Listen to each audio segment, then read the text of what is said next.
So about the book. No, we are going to talk about hair.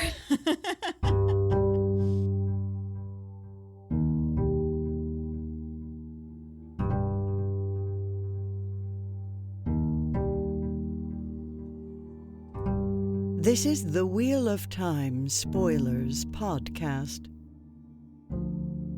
Well, welcome. I'm super excited to have Kelsey back today. Kelsey, Canadian-Kelsey, Kelsey name speaker. We have to differentiate her from Texas Kelsey. You've been on a couple of times, at least once before, right? Yeah. And on some tangents as well. Yeah, I was on the Fires of Heaven tangents, or Tangents of Heaven, I guess. Yeah. All right. For sure. Maybe one before that. I came and visited you and drank too much usquai. And we may have hung out and talked, absolutely. that episode kind of went downhill pretty fast. The best ones do. Yeah. And you've also been on the Broken Earth Spoilers podcast when you came down to visit the US, right when everything was imploding. You came down and we talked about scary fucking otters. Yeah.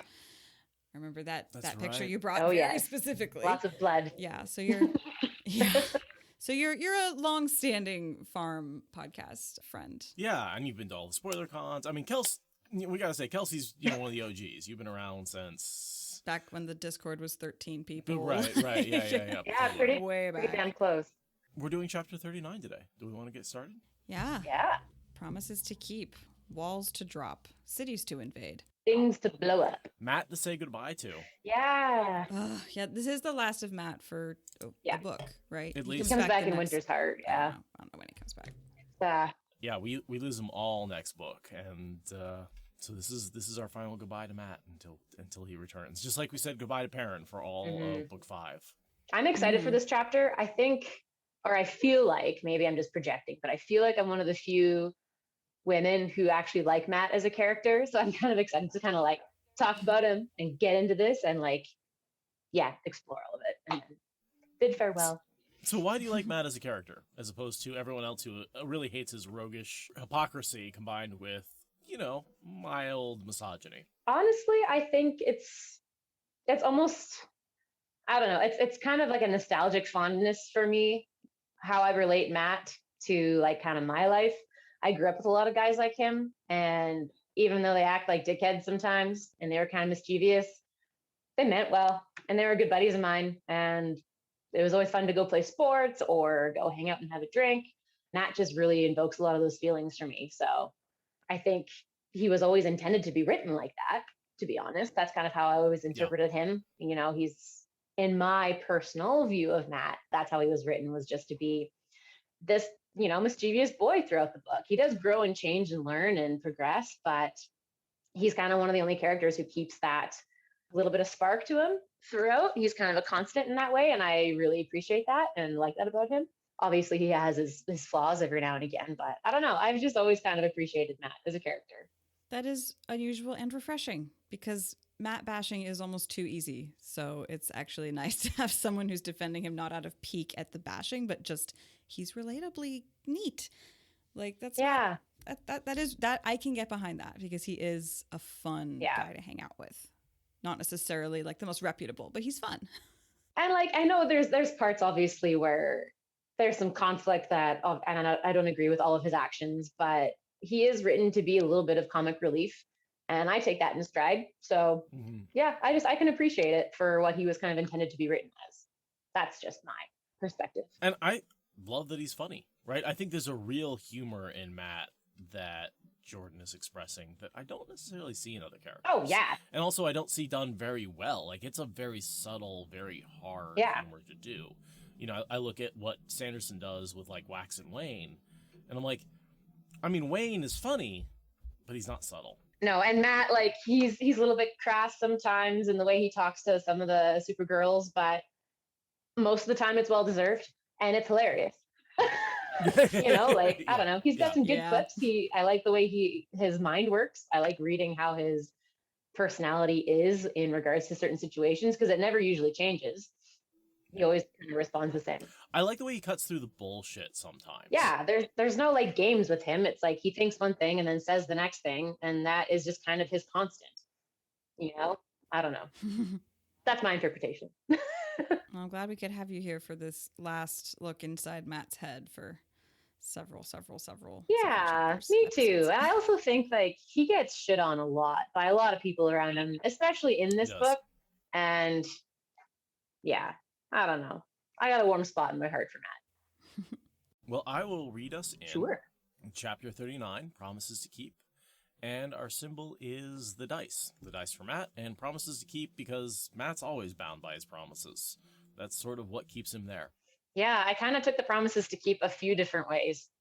I had bunch of different. That's what Jordan's so good at giving multiple meanings to his titles. Yeah. He never just has one. Well, almost never. He does sometimes, but he almost never has just one meaning behind I'm assuming the promises to keep is the main ones that he has to keep to Rand to keep Abby and Elayne safe. But there's also like later in the chapter, Olver promises to come back by sundown, and yeah, like all kinds of stuff.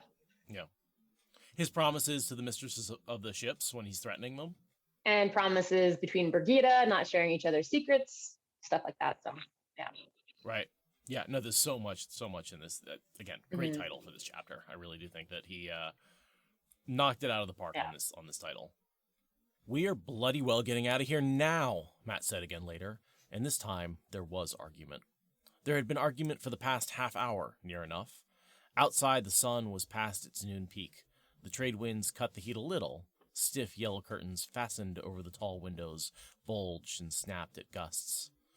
3 hours back in the Terracin Palace, the dice still bouncing in his head, and he wanted to kick something, or somebody. He tugged at the scarf tied around his neck. It felt as though the rope that had given him the scar under the scarf was back and tightening slowly. Love of the light, are you all blind or just deaf? The room Tylin had provided was large, with green walls and high blue ceiling, and no furniture but gilded chairs and small tables set with pearl shell. Yet it was crowded even so. It seemed so, anyway. Tylin herself sat before one of the 3 marble fireplaces, with her knees crossed, watching him with those dark eagle's eyes and a small smile, idly kicking her layered blue and yellow petticoats, idly toying with the jeweled hilt of her curved knife. He suspected Elayne or Nynaeve had spoken to her. They were there too, seated to either side of the queen, somehow in clean dresses, and apparently even bathed, though they had only been out of his sight for a few minutes at a stretch since returning to the palace. They almost matched Tylin for regal dignity in their bright silks. He was not sure who they wanted to impress, with all that lace and elaborate embroidery. They looked ready for a royal ball, not a journey. He himself was still in his muck, with his dusty green coat hanging open, and the silver fox head caught in the neck of his half-undone shirt. Knotting the leather cord had shortened it, but he wanted the medallion touching his skin. He was around women who could channel, after all. Dun, dun, dun. One thing I want to point out that I hadn't noticed before is it does appear that Elayne and Nynaeve have spoken to Tylin.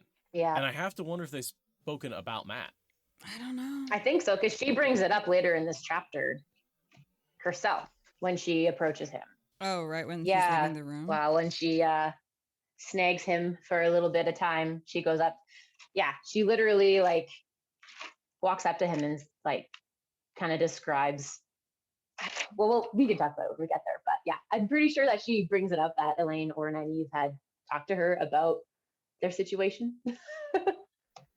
Yeah, I mean, definitely mentioned it to them. But, my question is, because they, basically after speaking to Matt, Elayne was like, well, maybe we do need to talk to Tylin. Maybe we need to explain to her that what she's doing is not 100% okay. And I'm curious if that's the conversation they had, or if it was more of a conversation about finding the bold winds and the circumstances of the riad. Yeah. I feel like from the comment that gets made later, there must have been at least a hint of like trying to protect Matt and being like, he's not used to your customs. He's an honorable man. Like there's something in there that's supposed to defend him. Mm-hmm. But I don't think that it was an explicit, please stop molesting my companion. I don't think it was that direct, but I don't know. It's definitely must be one of the things I kind of skip over, just like, I don't know what was going on there. Well, so Tylin specifically says, Nynaeve thinks you're a little boy needing protection.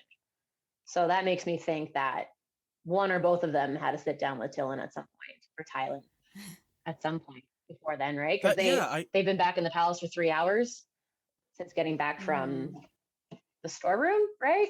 Because this is the day after the festival. Yeah. And this morning was when they went and got the pole. So now 3 hours have passed since they're back. That's a really, I've never noticed this sort of, they had the conversation with Tylin, and she says, Nynaeve thinks you're a little boy who needs protection. I mean, that sounds like they actually said to her, like, cut it the fuck out. Yeah. That's what I gathered. And then her response is, but I know you're a man. Exactly. And her response is terrible. Her response is, he's not a little boy. I'm going to disregard what they told me. Why are you standing up for him? Yeah. Exactly. Yeah. Complete disregard for the explanation of his local culture. So he actually does get a little bit of actionable defense, and it bounces right off and makes no impression. Mm-hmm. I mean, good for them. Good for the girls. Yeah, I do appreciate, because later in the chapter, when she goes up to him and like pinches his butt and stuff, Nynaeve looks disapproving, and Elayne like kind of looks at him with pity a little bit. But then Brigida and Avienda are kind of like trying to stifle their laughter. So it makes me think that those two really kept what he confided in Elayne to themselves to confront Tylin. It didn't really convey the actual severity of it to Avienda or Brigida. I was wondering, especially at Brigida laughing, I'm like, girl, haven't you been in this situation? But yeah, it makes sense if the conversation hasn't extended to all four of them, because they're keeping his confidence, because they're respecting him. That checks out. That's what I gathered from it. And like, I'm sure Elayne and Brigida will talk about it later on, but I don't think it's had time to really be discussed between the two of them yet. Mm-hmm. There's a few other things going on. They're a little occupied. They have a lot going. I mean, 3 hours is a very short period of time in which to arrange all the things they arrange. Like, that was a quick conversation. Mm-hmm. But I do want to correct this, because I think we said in the last chapter that they never have that conversation with Tylin because they leave so quickly, and we were wrong. Like, we were very wrong. I definitely want to point that out. They had that conversation. Yeah.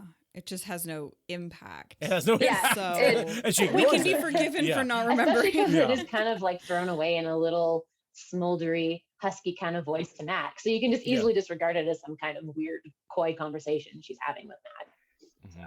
Mm-hmm. Mm-hmm.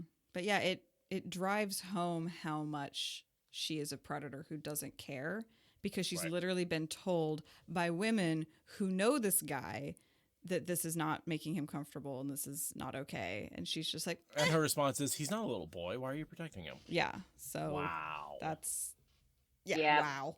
Yeah. Big wow. Big yikes. And I imagine that the reason that they're clean is because they have the power. I bet they like combed their hair and pressed That's kind of what I assumed as well. Yeah. Because he's still looking like he got run over by a truck. Mm-hmm. I mean, we saw that even with Nynaeve, just the de-watering. Exactly. Mm-hmm. Yeah, so it's definitely possible. Yeah, he's like, I don't know how they did it. And it's like, yes, you do. They channel. That's how. I have to wonder if Aes Sedai don't use the power to like get dressed. So it's like, hey, can you tie my laces? No, I just have a mirror and the power. I can just tie my own laces. Totally. Oh my God, that would be so fucking cool. Right?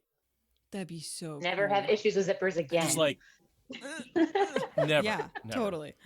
Put your pants on 2 legs at a time. Just stick your legs up in the air on the bed, and the pants just like fly onto your legs. Mm-hmm. Right, your shoes come untied while you're walking down the street, and you just like retie them without having to bend over. Oh, that would be fantastic. I hate tying my shoes. Have your own brush doing your hair for you. Yeah.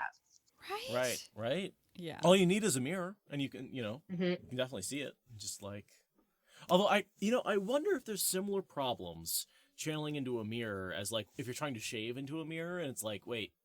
Is this backwards? Have you ever had that problem where you're like, or like you're doing something in a mirror for the first time that you normally do yourself, and it's like I get that when I'm trying to like put my hair up or get ready for a wedding or something, and you're trying to like put bobby pins at the back of your head to make your hair do something fun, and you're like, my perspective is not how it should be because of the mirror on mirror. I imagine it's the same.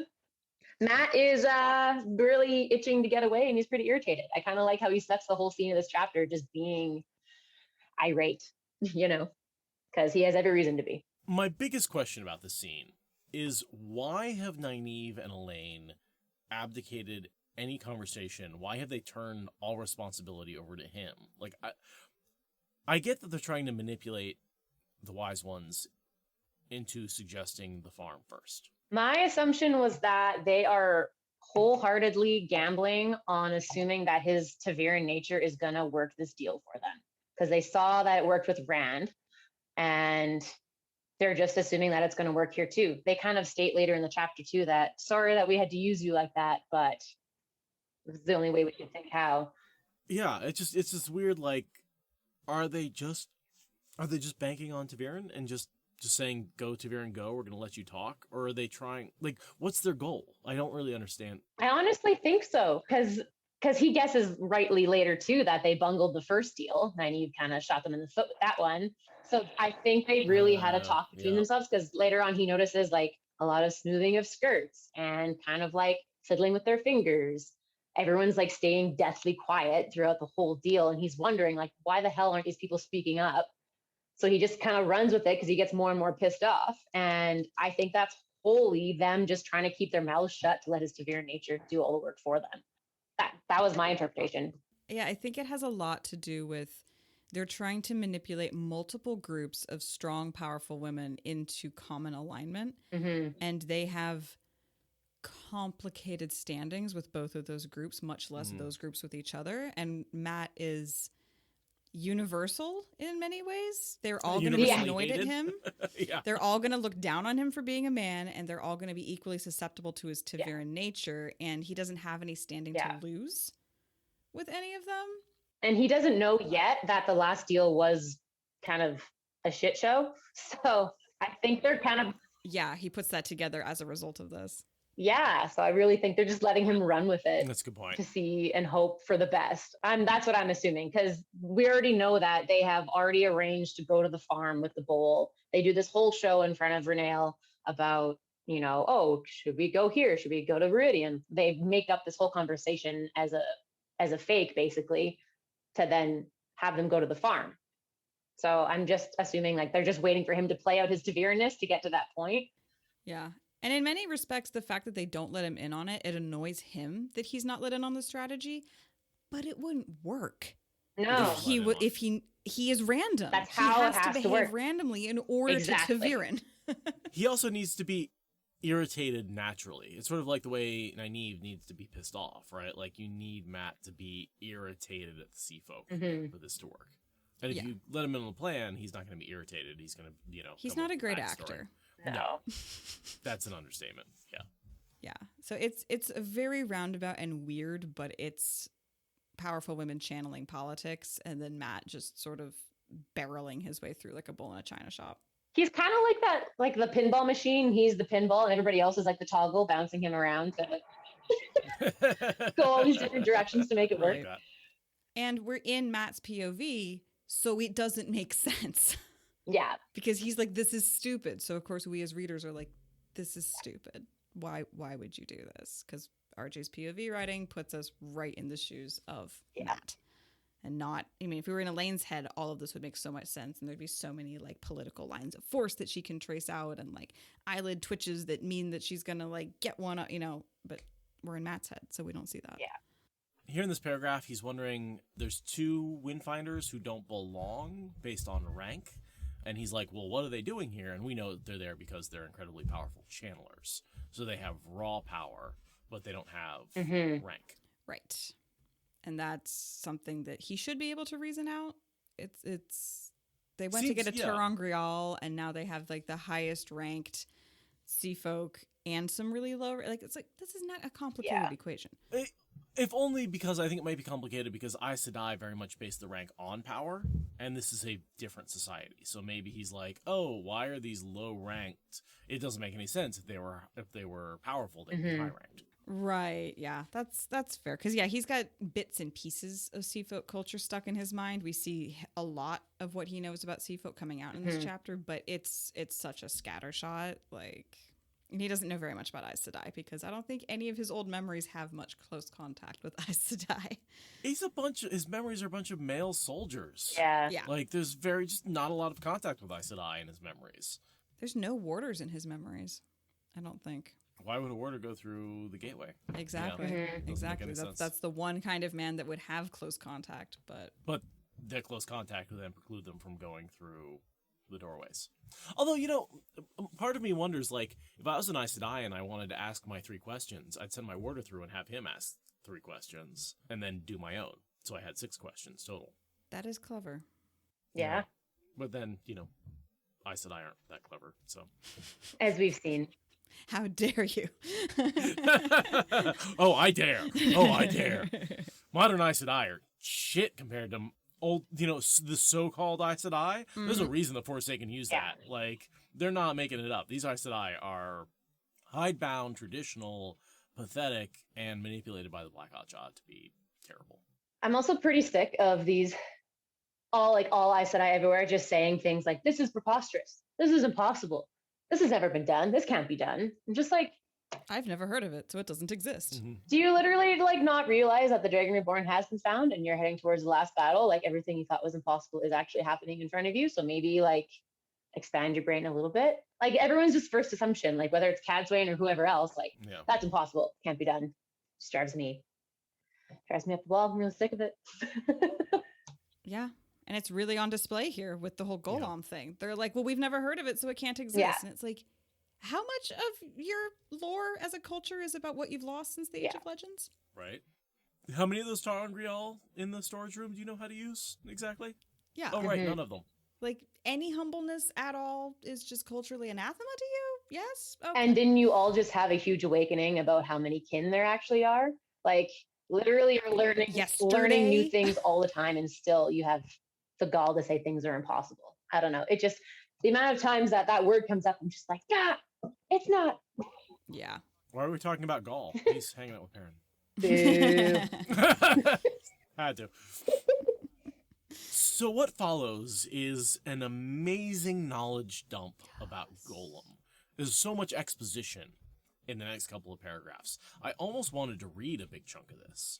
It's huge for our understanding of how the power works, how the Age of Legends works, how the war went down. Yeah, it's amazing.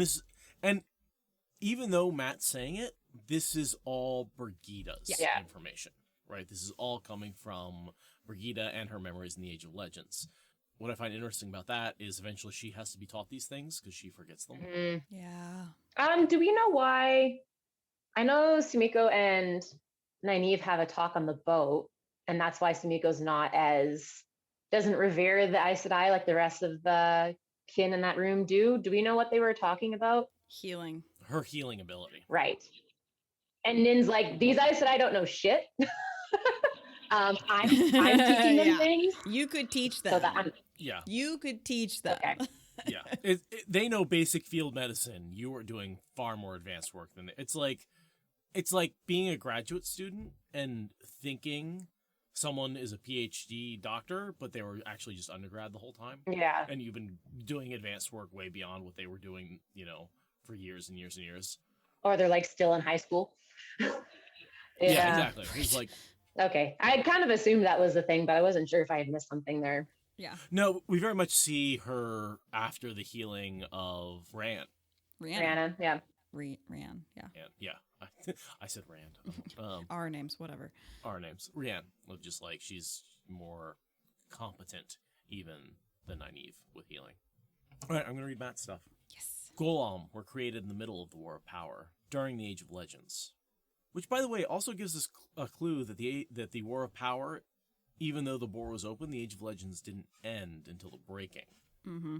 The Age of Legends. Anyway, I've had debates about that. The Age of Legends still technically goes until... It goes for a century. Yeah. It's a century between the drilling, and the beginning of the war, and then another 7 years until the end of the war. Almost from the beginning of what Brigida had told him, he turned, facing each group of women as he spoke. Burn him if he was going to let one bunch think they were more important, or that he was bloody pleading with them, especially since he was. They were made to assassinate Aes Sedai. No other reason. To kill people who could channel. The one power won't help you, the power won't touch a golem. In fact, they can sense the ability to channel, if they're within, say, 50 paces of you. They can feel the power in you too. You won't know the golem until it's too late. They look just like anybody else. On the outside.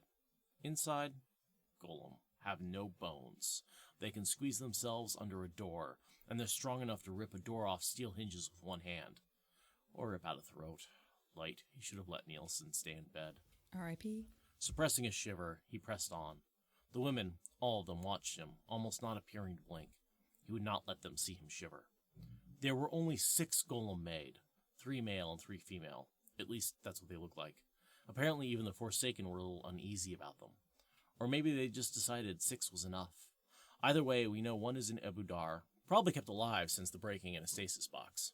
We don't know if any others were put into that box, but one is more than enough. Whoever sent him, and it had to be one of the Forsaken, knew to follow us across the river. He had to have been sent after the Bowl of the Winds, and by what he said to me, to kill Nynaeve or Elayne, maybe both. He spared them a quick look, soothing and sympathetic. Nobody could feel easy knowing that thing was after them. In return, he received a puzzled frown from Elayne, just the smallest wrinkling of her forehead, and from Nynaeve a slight wave of the hand, an impatient wave to get on with it. To continue, he said, shooting the pair of them a glare, it was very hard not to sigh dealing with women. Whoever sent the golem has to know the bowl is here in the Terracin Palace now. If he or she sends the golem here, some of you are going to die. Maybe a lot of you. I can't protect all of you at once. Maybe he'll get the bowl too. And that's on top of Falian Boda. Small chance she's alone, even with Ispan a prisoner. So that means we have the Black Ajah to worry about as well, just in case the Forsaken and Golem aren't enough for you. Renee and the Wise Women drew themselves up even more indignantly than Mirel and her friends at the mention of the Black Ajah and the Aes Sedai. Stiffening and gathering skirts, looked ready to stalk out in a huff. Press on, that was all he could do. Now do you see why we all have to leave the palace and take the bowl somewhere the Golem doesn't know about? Somewhere the Black Ajah doesn't know? Do you see why it has to be done now? Nice. Such a good info dump. Yeah. It's just a big info dump, and I wanted to put all that on the podcast because it is just really valuable information. Yeah, and we know that this golem is sent by Samael, right? Yes. Yeah. And this also suggests that Golem can die of starvation, and that might be why we aren't seeing the other 5. I feel or like old age, or, I mean... Yeah, like it's just, I remember we were talking before, like, well, why don't we see more of them? And it's like, apparently they can eventually. Because they have to feed on blood, right? Like, don't they need to feed on blood to like sustain themselves? So imagine if you don't get that for however long, if they're also trapped in their own stasis boxes or whatever's happened to them, I would imagine they would just waste. What's the box? It's cool. Yeah, I mean, do they need? I feel like there's a scene. I feel like that would be a way to kill a golem, is you lock them in a sealed chamber and just let them starve to death. But it would probably take like centuries because they're made out of negation magic. Mm-hmm. And it would have to be really well sealed because they can stretch. Do they have cement in Randland? Just pour a bunch of cement on top of them? Send them to sleep with the fishes. Okay, so one of my favorite cartoons growing up was the old Batman Superman cartoons. Did you guys ever see those from they were the 90s cartoons? In one of them, there's a nuclear-powered robot. One of the villains gets his memory transferred, and he tries to attack Superman, and in the process ends up getting buried under a molten lava flow. And the scene underwater, and the episode ends with him being trapped, immobilized in rock at the bottom of the sea, being like, okay, I can live forever. All I have to do is not go insane. All I have to do is stay sane. Okay. And then it fades off into the background of him saying that repeatedly. And sort of similar thing with the golem, where it's they might be able to live for a long time, but you trap them somewhere long enough, eventually they're just going to go nuts and starve to death. Yeah. And Devin's saying that they could also maybe be true power nuked, but I think it's stated that they can't be affected by the true power or the one power. That is a good question, and something we never necessarily get the answer to. Would Matt's medallion and the golem be protected from both the one power and the true power? I think that's in the companion. Or it's assumed that the true power can't. We only see the one power fading off him, so they assume the true power can't affect as well. I'm not positive, though. Yeah, I mean, the true power is entropy personified. Mm-hmm. So I'm inclined to think that nothing can stand up to it. Mm-hmm. But I don't know. It's an interesting question, right? Because if the true power can take out Quendiar, right, yeah, you think it would be able to take out Matt Serangriel. Yeah. And would affect the golem. The golem is specifically designed to consume one power, not true power.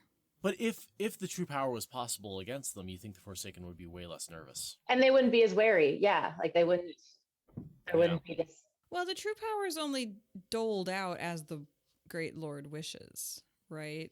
Plus, the thing's really fucking fast. If there's only 6 of them, I guess they can't really easily track them down to destroy them if they wanted to.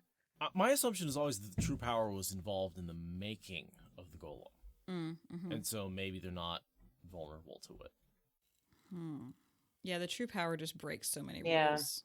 Yeah. It's like, which rules does it not break? It surely doesn't break all of them, does it? And Satanis brings up a good point. If the true power didn't affect them, I think Moradin would be a little more upset about the golems, but he doesn't care. Mm-hmm. Which makes me think the true power would absolutely work against the golems. Just based on his response. Yeah. Though in fairness, Moradin's pretty much unfazed by everything. So he does have a bit of a like, yes, please kill me. That would be wonderful. Thank you very much. Anytime would be great. Yeah. Yeah. Sooner rather than later. Yeah. It would make sense for them to be vulnerable. Golem are rather complex macro structures, right? It makes sense that the true power would be able to dismantle them. And yet they seem to be made with the true power, and they do have that negation. So I that's one of those things where I can definitely come up with arguments on both sides of that one. Yeah. Well, if only somebody would do us the favor of actually trying to kill one with the true power, then we would have empirical evidence. But right, no. Nope. Jeez, why can't Matt just channel the true power? God. To make things so much easier. That's such terrible storytelling. Way to skip that in the notes, Jordan. I do also like the info dump we get about the sea folk. I usually normally skim over stuff like that, but the description of all the chains and the earrings and the hoops and stuff really reminded me of the scene in the movie 300 where the Persians come up. Oh, the Battle of Thermopylae. And like you have the big chains going from his neck and the huge earrings and the big necklace and shit. That's just kind of the envisionment I have of all of the sea folk coming up and sitting there, the way that Matt describes it. They are very visually striking. And the way they get described as being in a bunch of bright silks is very Tinker-like. Bright silks and like tattoos on their hands. Visually flamboyant. Yeah, like lots of shiny, lots of dangly brightness. Yeah. Yeah. Except the Tinkers apparently aren't into tattooing, which is a shame. But yeah, I love the idea of like the clan markers like just tattooed onto your hands. Like I don't know why, but I think that's just a really cool aesthetic. It kind of gives me like New Zealand tribal vibes a little bit. Oh, really? They do? Oh, yeah. I'm going to butcher this, but like The Rock has a bunch and Batista has a bunch. Yeah. All I have is my wedding ring. That's tattooed on. Oh, my is hand. it? But yeah, my wedding ring. It was a real ring and then it broke because it was made out of sterling silver. So after so many years of being married, the warder and I were like, you know what? Instead of repairing the rings or getting new ones, we'll just get the old ones tattooed in. And then we can't lose them or break them. So I do have a hand tattoo, but people tend to not notice it as a hand tattoo because it's right where you would expect an actual piece of jewelry to be. Yeah, I don't know. Looking at more of the, like, I just Googled New Zealand tattoos, and the more that I look at the different tribal markings and mixing that with my Persian movie 300 theory, that's just like the picture I have now. Nice. I would understand if the show cut the sea folk entirely, but from a visual perspective, I really hope they don't because I love their costumes. Well, and the scene in 300 where he like rips the chain from his face, like I picture that on a ship somewhere when they're battling, like that would be so aesthetically satisfying. But I digress. Yeah, I can see them cutting main character Seanchan, but I'd love to see sea folk.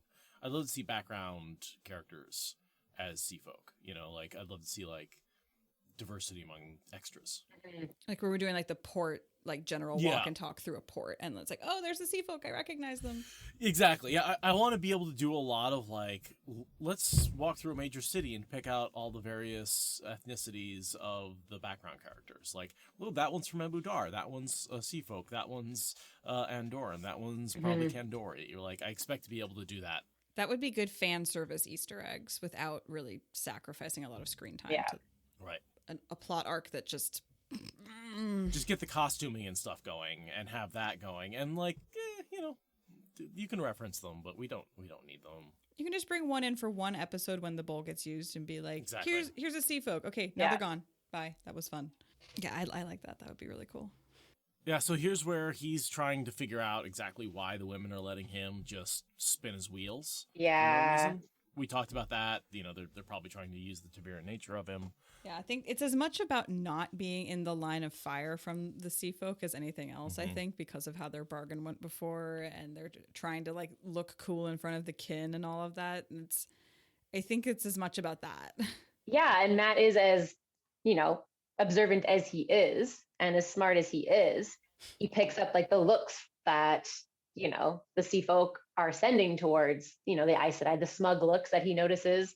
He's like, why do they look so smugly at the Aes Sedai like that? That's weird. Nobody looks at Aes Sedai in that way. So like he's slowly like picking up these little cues and hints from everybody around him as the conversation continues, which I really appreciate because you get to watch him like puzzle it together, even though everybody else already knows, like Nynaeve and Elayne already know what's going on and what we need to get to. Like watching him piece it together is just a fun piece of entertainment.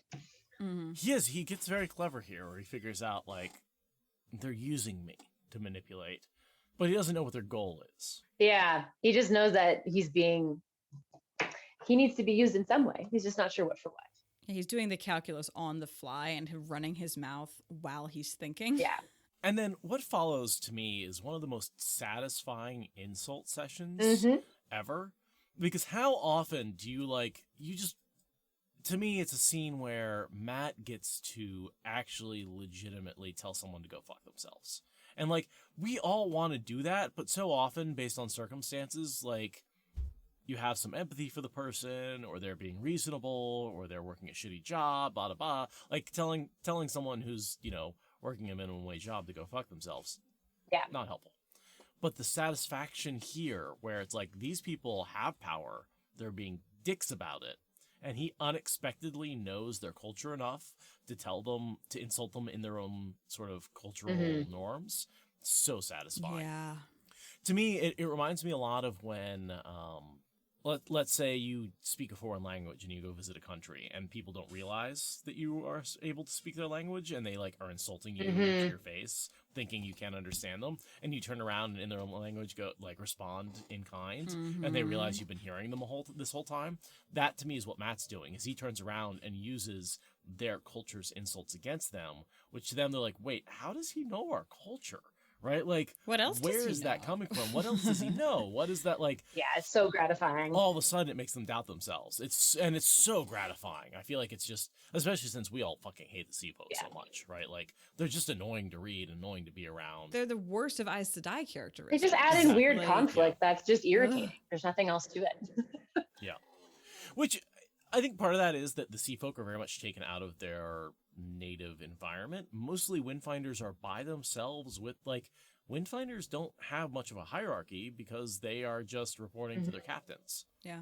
There's not like a channeler. That's one thing that would be interesting. I guess there's a channeler hierarchy, but I don't know what the education system of channelers looks like for the sea folk. Yeah, we don't really know what Windfinder inner sanctum society looks like at all. And presumably it exists, but yeah, we are seeing the highest of the muckety mucks interacting not on their own turf in a very unfamiliar circumstance with totally new players in the game. We are not seeing them at their cultural best or in their full flowering. We are seeing them in a corner and trying to keep some scraps of power and control for themselves. So it makes them hard to care about.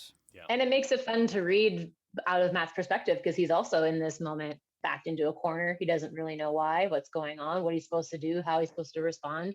He's just kind of left to his own devices, and that makes for kind of entertaining reading, because he, again, like, he's just kind of really irritated this entire chapter. So he's allowed to just kind of let that run, and it's fun to read because he gets to lay down this facts. Yeah.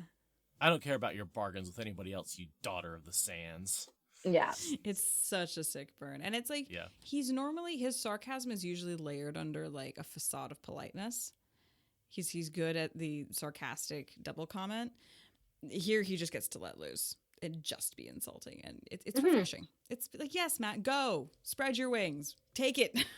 So can I just say, here is one of I go back to, a lot of people are like, well, Tylin put a knife to Matt's throat, and that's why he had to do what she said. I'm like, dude, right here, someone comes at him with a knife and he just pulls it right out of their hand like it's nothing.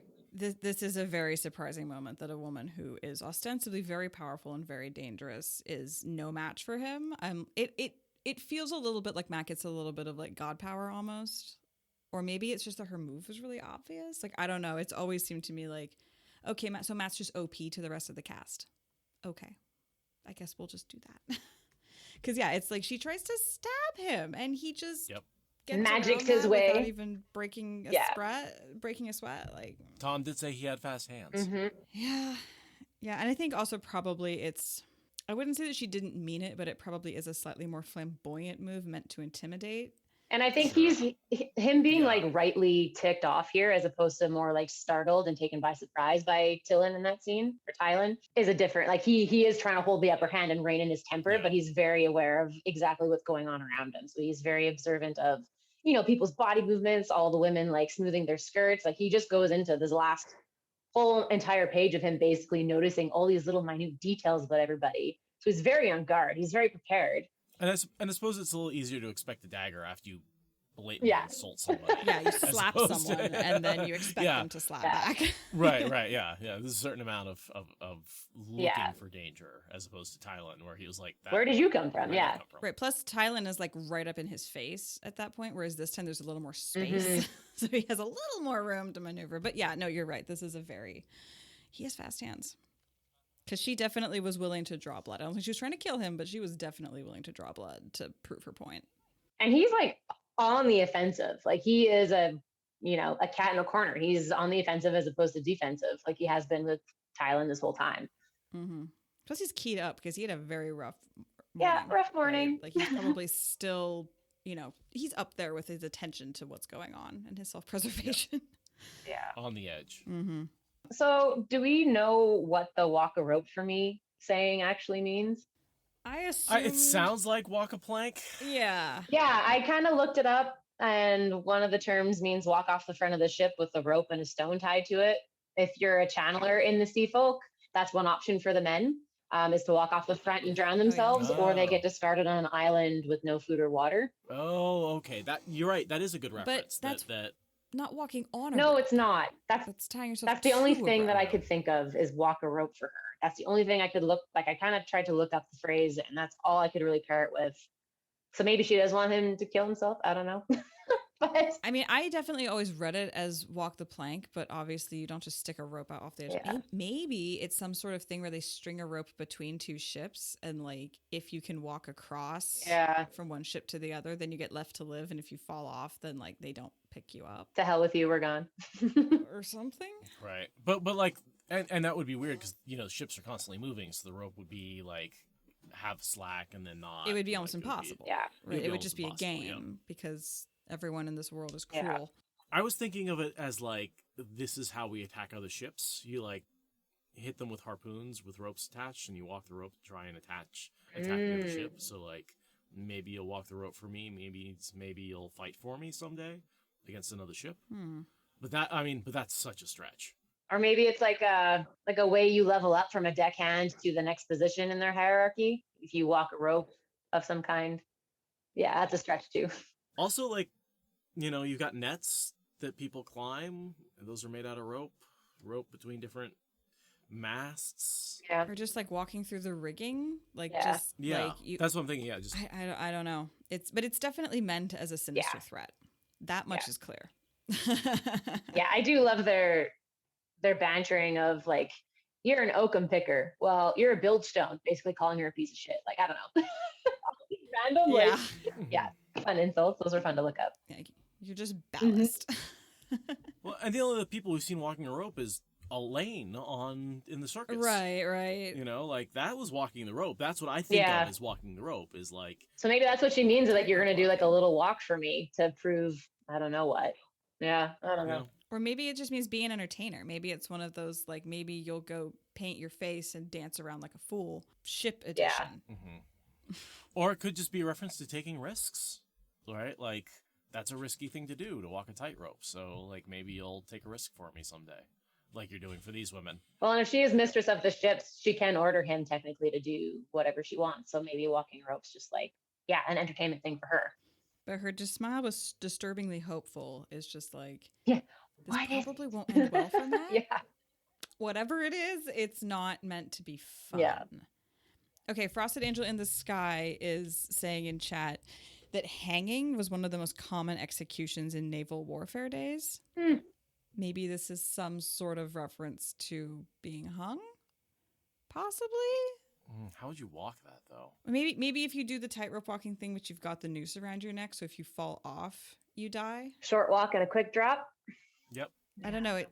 It seems like a very severe escalation to be like, you insulted me. I hope you die by deliberate execution. It's like, we're okay. That escalated really quickly. But RJ likes to make hot-tempered people who go straight to execution for all of his cultures. So see, yeah, it doesn't feel like murder to me. For me, or keel hauling or anything like that, it really does feel like an entertainment or a serving position. Like, or embarrassing. I'm gonna make you do a trick for me is like the gist that I get. Yeah. Right. Maybe you'll bounce a ball on your nose for me someday. Yeah. Some piece of sea folk culture that we just have to headcanon what's going on there. And that's one of the things that I dislike about the sea folk is not that I dislike the culture, is so much of it's just unknown. We don't get any really good POVs. Yeah, it's just very hard to figure out, like, what do the sayings mean? What is their culture like? How do you train your channelers? Like, there's so much that we just don't get that we're making up, and the sea folk are such a big culture, and yet we know so little about them. You could speculate for days about, all of the different nuances about them, for sure. Yeah. RJ gives us the concept of a complete culture, but only a caricature to actually work with. Yeah. Exactly. Which is another reason why it'd be easy to see them being cut from the show, except as background set pieces. Little bits of decoration. Yeah. Yeah. Sea folk porcelain. It's a thing everyone treasures. Okay, moving on. Oh, we've got a Wikipedia article called Rope Walk. A rope walk is a long, straight, narrow lane or covered pathway where long strands of material are laid before being twisted into a rope. Due to the length of some rope walks, workers may use bicycles to get from one end to the other. Rope walks were historically harsh sweatshops and frequently caught fire. Rope was essential in sailing ships. So maybe this is something to do with rope manufacturing, because that's going to be a brutally long, torturous, and agonizing task to do. So, I mean, that makes sense because, rope making would be a necessary task in a culture entirely based around naval stuff, right? Ships, ropes, it's like a thing. But you need so much of it that, like, it's not going to be the most elevated of jobs. So. You got to have some rope. Why? I don't fucking know. You just always need it. You just can't sail boats without rope. It's just a fact of nature. Yeah, classic vagueness. Yeah, RJ is like, you do the math. And this is the thing that pisses me off most about the sea folk is just the vagueness. That we get these sayings, we get daughter of the sands, we get, you build stone, and like we kind of get where they come from, but it's just I feel like Elayne. I know the curse words. I can say the curse words. They just might sound weird. I don't know where the emphasis goes. Yeah. This might sound weird. Like, I'm not using them quite right, and that's how I feel about the sea folk, is like I get them, I just don't know where the emphasis lies. Yeah. Emphasis. On the wrong syllable. Yeah. So Matt makes perhaps the best bargain ever, which is you will do what my friends want and I won't tie you over a horse and make you do what they want. And then they seal it formally. It is agreed. Yeah. Lip kissing. And her brain almost explodes. That's a bargain. Yeah. I love it. Like, I won't be mean to you if you do what my friends want. Deal? Deal. It's like a playground truce in a way. Yeah, totally. And then she's like, well, that was a Taviran thing. So I presumably she says that to like keep her standing, right? Like, I didn't agree to that. Taviran agreed to that. It's fine. I'm still cool. But yet, if you know anything about the way Taviran work, you did agree to it. Mm-hmm. You just may not have been likely to before, but then you would have. Yeah. And then we get the whole charade about, we could go halfway around the world or we could go 30 miles up the road. Gee, I wonder which one we're going to pick. And the sea folk just swallow it hook, line, and sinker because apparently they are not sophisticated when on land. I find their blindness in this moment to be very hard to believe. Yeah. And again, like this shows like Matt also didn't know that they already had this planned ahead of time. He just picks up on it because of Nynaeve being so like, okay, let's move it, because he knows her tics and her personality. Like, it's because it's from his point of view, it makes it really insane to think that the sea folk aren't also picking up on how obvious it is. But because we're seeing it through his eyes, so it's very obvious to him because he's known Nynaeve his whole life. That's fair. One of the things that the wiki actually pointed out to me is Karina. First of all, Black Aja alert. Okay. Right? Serena, she suggests the Black Hills. What the fuck does the Damani know about the Black Hills? Yeah. I think it's a clue to her being a dark friend. Because it makes no sense. It makes no sense. It's totally. She's like, why is she suggesting this random ass place? Everyone else is suggesting their homeland or where they're from or a place of safety. She's suggesting the Black Hills. I think that's entirely a Black Aja plot. Because it's like it'd be the middle of nowhere and we can kill you and hide your bodies under a bush where no one will find you. Yeah. I can see it. Carrie Ann she's Black Aja? I didn't even notice her. Carrie-Anne Francie is an Aes Sedai of the Green Aja for over 50 years. She's also the Black. Her warders are Cyril, Venar, and Tavin. But she's the one who kills Adelius. Yes, I know these things. I do. I swear. And she kills a bunch of the kin. She's right? picking them like, off one by one. She's picking them on one by one, and then once she's killed, that stops happening. So if they'd all gone up into the Black Hills, it would have been a game of Clue while they tried to go cross country to wherever they were going. Oh, and Skylake just said she killed Adelius as well. Mm-hmm. Yep. Yeah, this is the person that Van Dien is looking for. Right. So it's her and Saritha are the two suspects. And for some reason, I always assume it's Saritha every time I go through.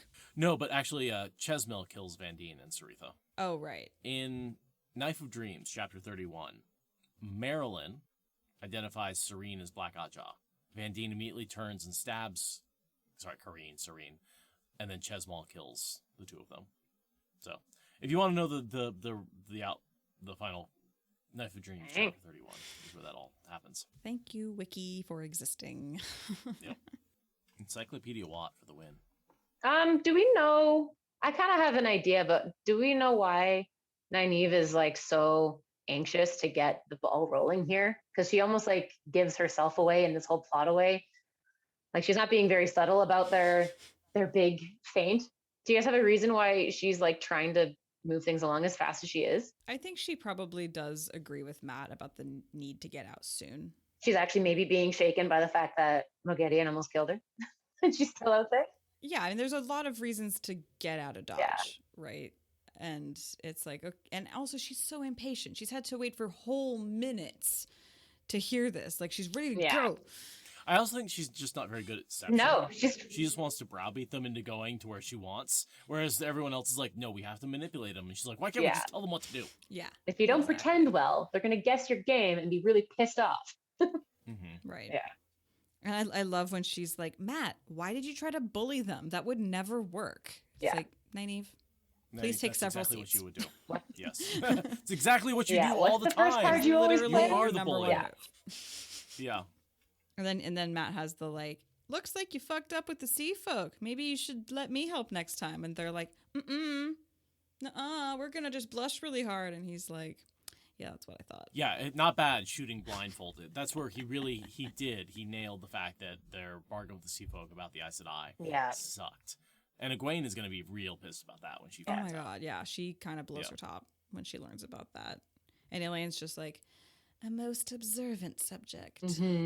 I think honestly, Elayne keeps getting more and more impressed with Matt as this chapter kind of progressed. Like you see Nynaeve just constantly being frustrated and impatient, but Elayne is actually, watching what Matt does and says and how he responds to things. And you kind of see her change her opinion about him, because I think all she's really had for interaction with Matt is what Nynaeve's kind of told her about him. So I appreciate seeing Elayne change. And then all of a sudden, Brigida, her warder, is respecting him and saying he's brilliant. And she's like, wait a minute, I've been listening to Nynaeve. Is it possible that Nynaeve is wrong about that? Oh yeah, it is. Just a little bit, Very much so. Yeah, they have a good relationship. I mean, it's hard not to ship them, Elayne and Matt they have so many things in common, and it's nice to see them becoming friends in their own right rather than only interacting through Nynaeve. Yeah.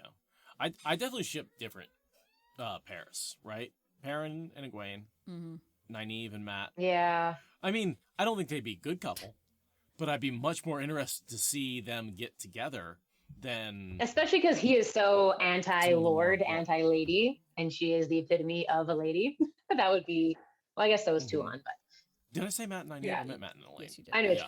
But yeah, it's Matt and Elayne are, and I love the interaction that they have when he brings the dragons to Camelin and they're like negotiating like IP rights. Yeah.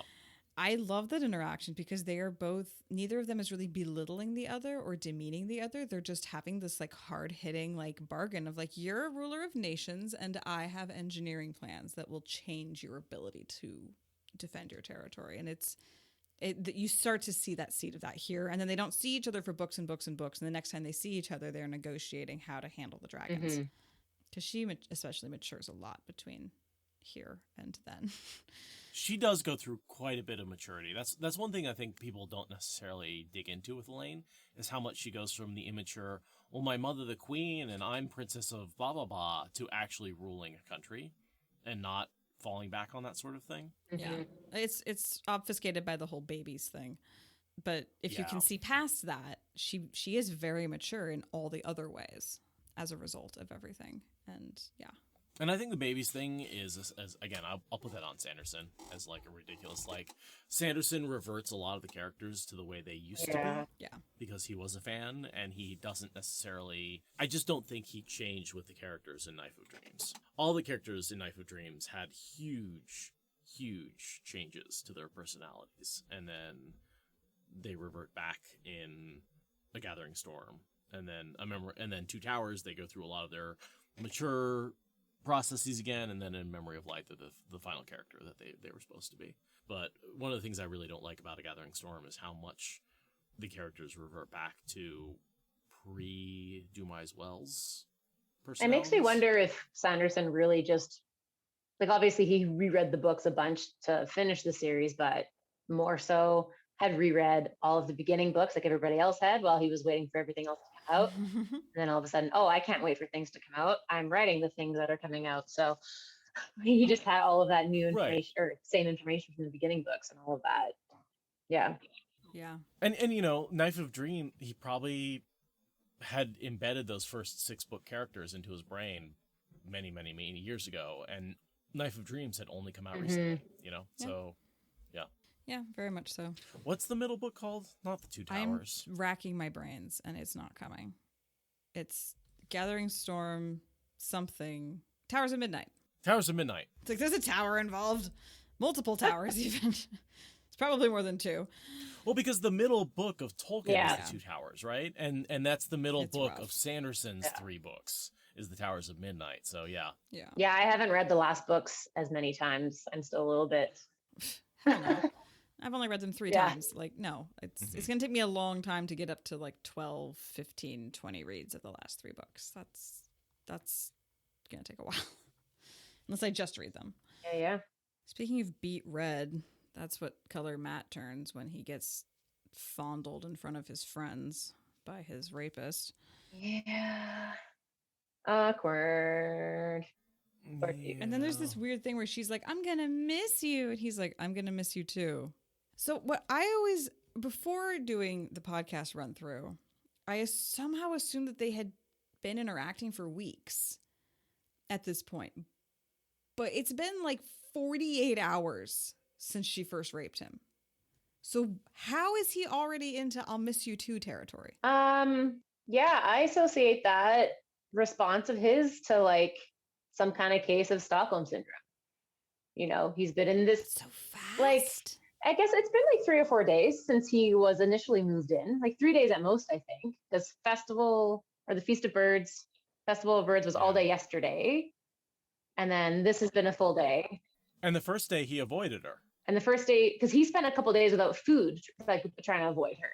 Yeah. Okay, so it's been a few days, but still, I'm just like, you've had 2 encounters, maybe? You're gonna miss her. And so what this statement makes me come back to he actually is very interested in her, and yet he was avoiding her because it's not a cultural norm to be kissed. Yeah. Right? And so this is evidence on the other side of what we're seeing is mostly an unreliable narrator for Matt. he actually was interested in the queen, and it's only the fact that she was pursuing him that made him decide he wasn't into it. Mm-hmm. This is evidence on that side of the argument. Simply just going off of that. what is written in that page, like on that sentence. But if we meet again, I'll do the chasing. Like him saying, I'll miss you too, but I'm going to do the chasing. That very much gives credit to the fact that this all would have been kosher if you just hadn't forced me into it and just let me do the one chasing of you. So that's also kind of how I read it as well. But he would never have chased her as a queen. Yeah. But yeah, but like for once, we're literally seeing him say something and then think the same thing, which is like super out of character for Matt. But like he says it, and then to his shock, that was simple truth. Like, so yeah, their relationship is very complicated. It's one of those things where it's like, I don't want to get in the shower in the morning, but once I'm in, I don't want to leave. You know, and that to me is sort of where we are with Matt, is like he didn't want to get involved with the queen, but once she forced him to get involved, he actually kind of liked it. Yeah. And at this point in time, yeah. Yeah.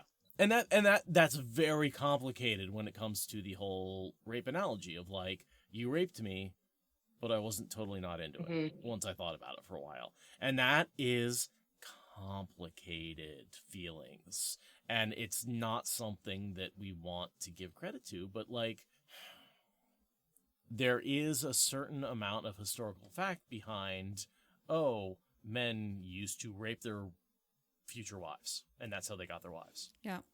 Yeah. You know, and culturally, it was acceptable, and I don't know. I don't know where I'm going with this, other than to say, like, it's really complicated. It's really complicated, and Matt doesn't know what he wants, and he's in a very unusual circumstance, and in all culture, a lack of enthusiastic consent is a lack of consent, but that's not true in all cultures.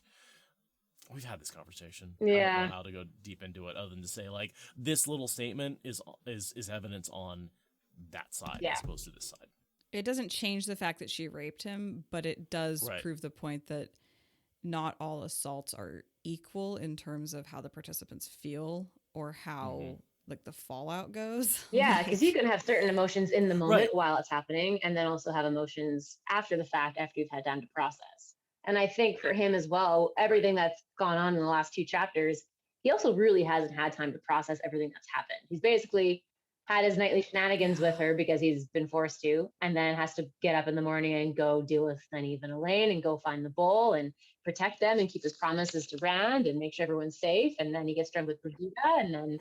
And by the way, a bunch of men who were your men got bail fired, and then you took a bunch of men to a ship, and some of them got their throats ripped out in front of you. You still got the blood sprayed on you. Yeah, one of your best friends was killed. Like, yeah, he still has an Elysian's blood on him. You just had to negotiate with the sea folk. Like, he's just kind of been like, you know, constantly on the go and hasn't really had a chance to, except for here, say, hey, out loud for the first time that next time I'm going to do the chasing. We've seen him think it before, but it's always been like in, you know, in passing thoughts before he's moved on to his next thing he has to accomplish or keep in line. Yeah. It's unfortunate too that like Tylin doesn't learn anything from anything about this interaction. Like their relationship stays problematic for the rest of their time together. Well, it gets worse in the next book we see him in. Yeah. Like that's where I think the actual the whole pink ribbons thing is like, ooh. That's where it really comes out. And that's where I think a lot of the worst aspects of their relationship really are. In this book, it's kind of more of them, you know, her doing her queenly thing and taking him as a pet and him kind of adjusting to that. You know, in this book, we just kind of see that happen, not as much. Like, it's the next book. This book feels more like an awkward hookup that didn't go exactly right. Yeah. And, like, with bad communication on both sides. The next book feels more like a strategy, a campaign. That's what a campaign. Yeah. Make him do what she wants, you know? This feels more like a poorly communicated hookup. Yeah. Yeah. It's a shame. She has so many opportunities to do better and just doesn't take any of them.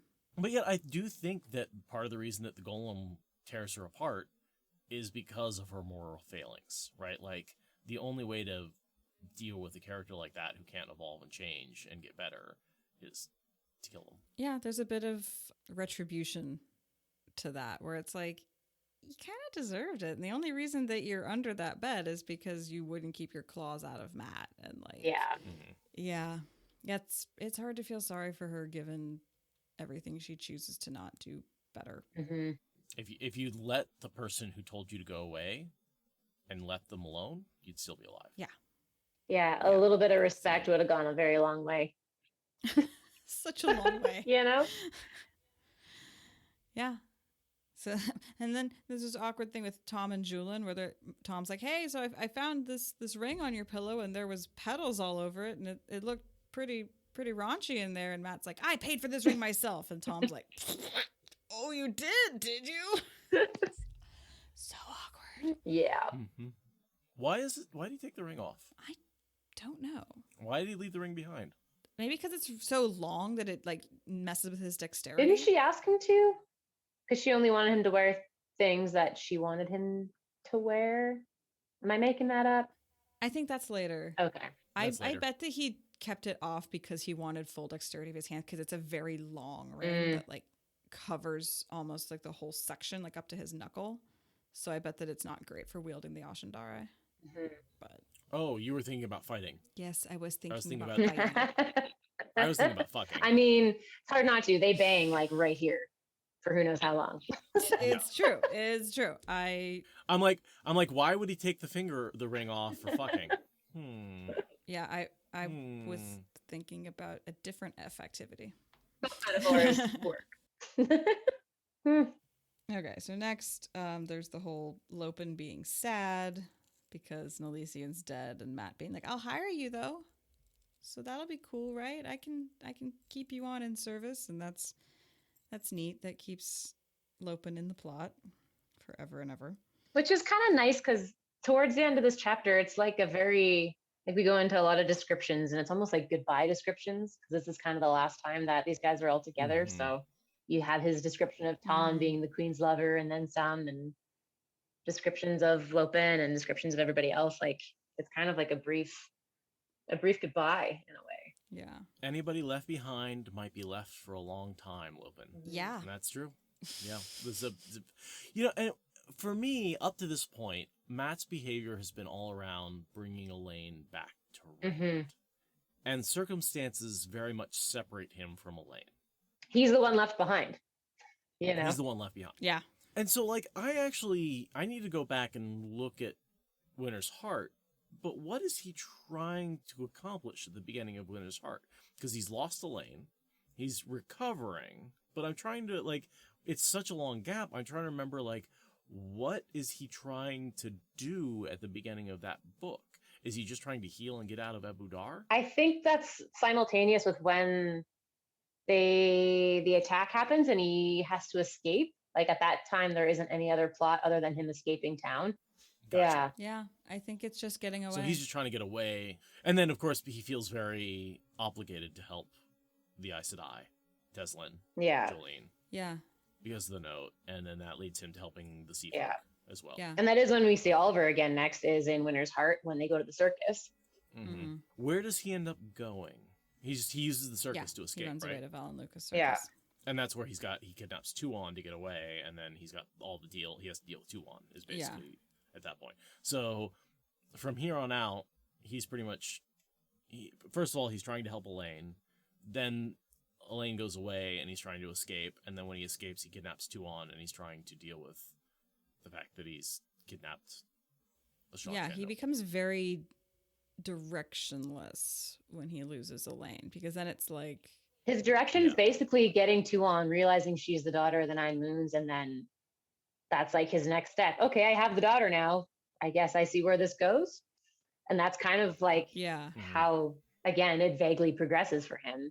And then he gets back with the band and takes out, And then after Tuon is summoned back to Ebou Dar, he goes to Camelot. And gets to catch up with Elayne, which was the mission at this point. But yeah, I mean, the fact that he gets stuck under a wall and has his leg and hip broken and all of that is just like, Elayne's on her own. You've been taken out of the game, and he doesn't really have much to do until the last battle at that point.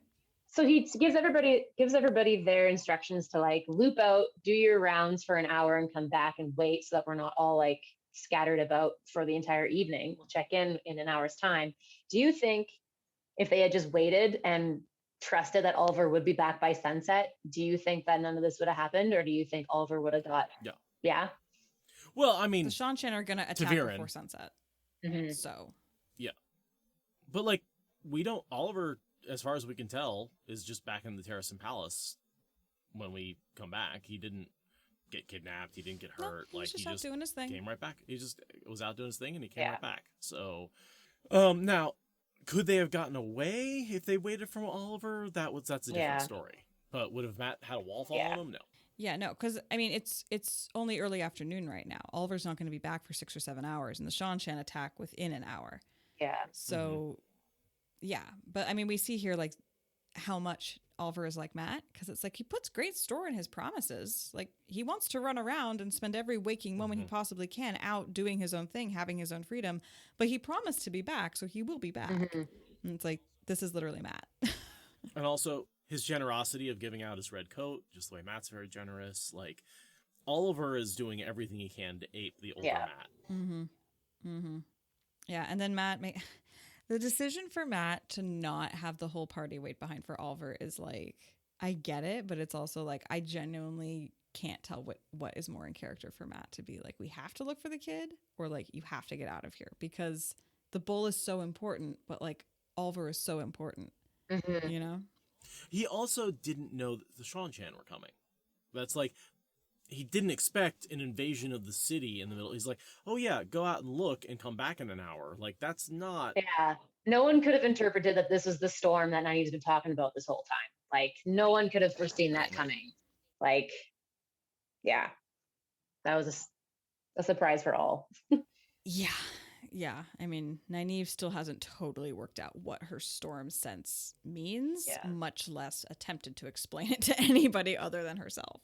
So yeah, and again, I also find here too when they're talking about like looping out and going to find him, and Matt goes and talks to the girls about it, and like the statement, just I've always said you do not care for him properly. You know, it's just these constant little quips to Matt that I'm like, he's not a bad dude, you guys. Quit being a fuck to him.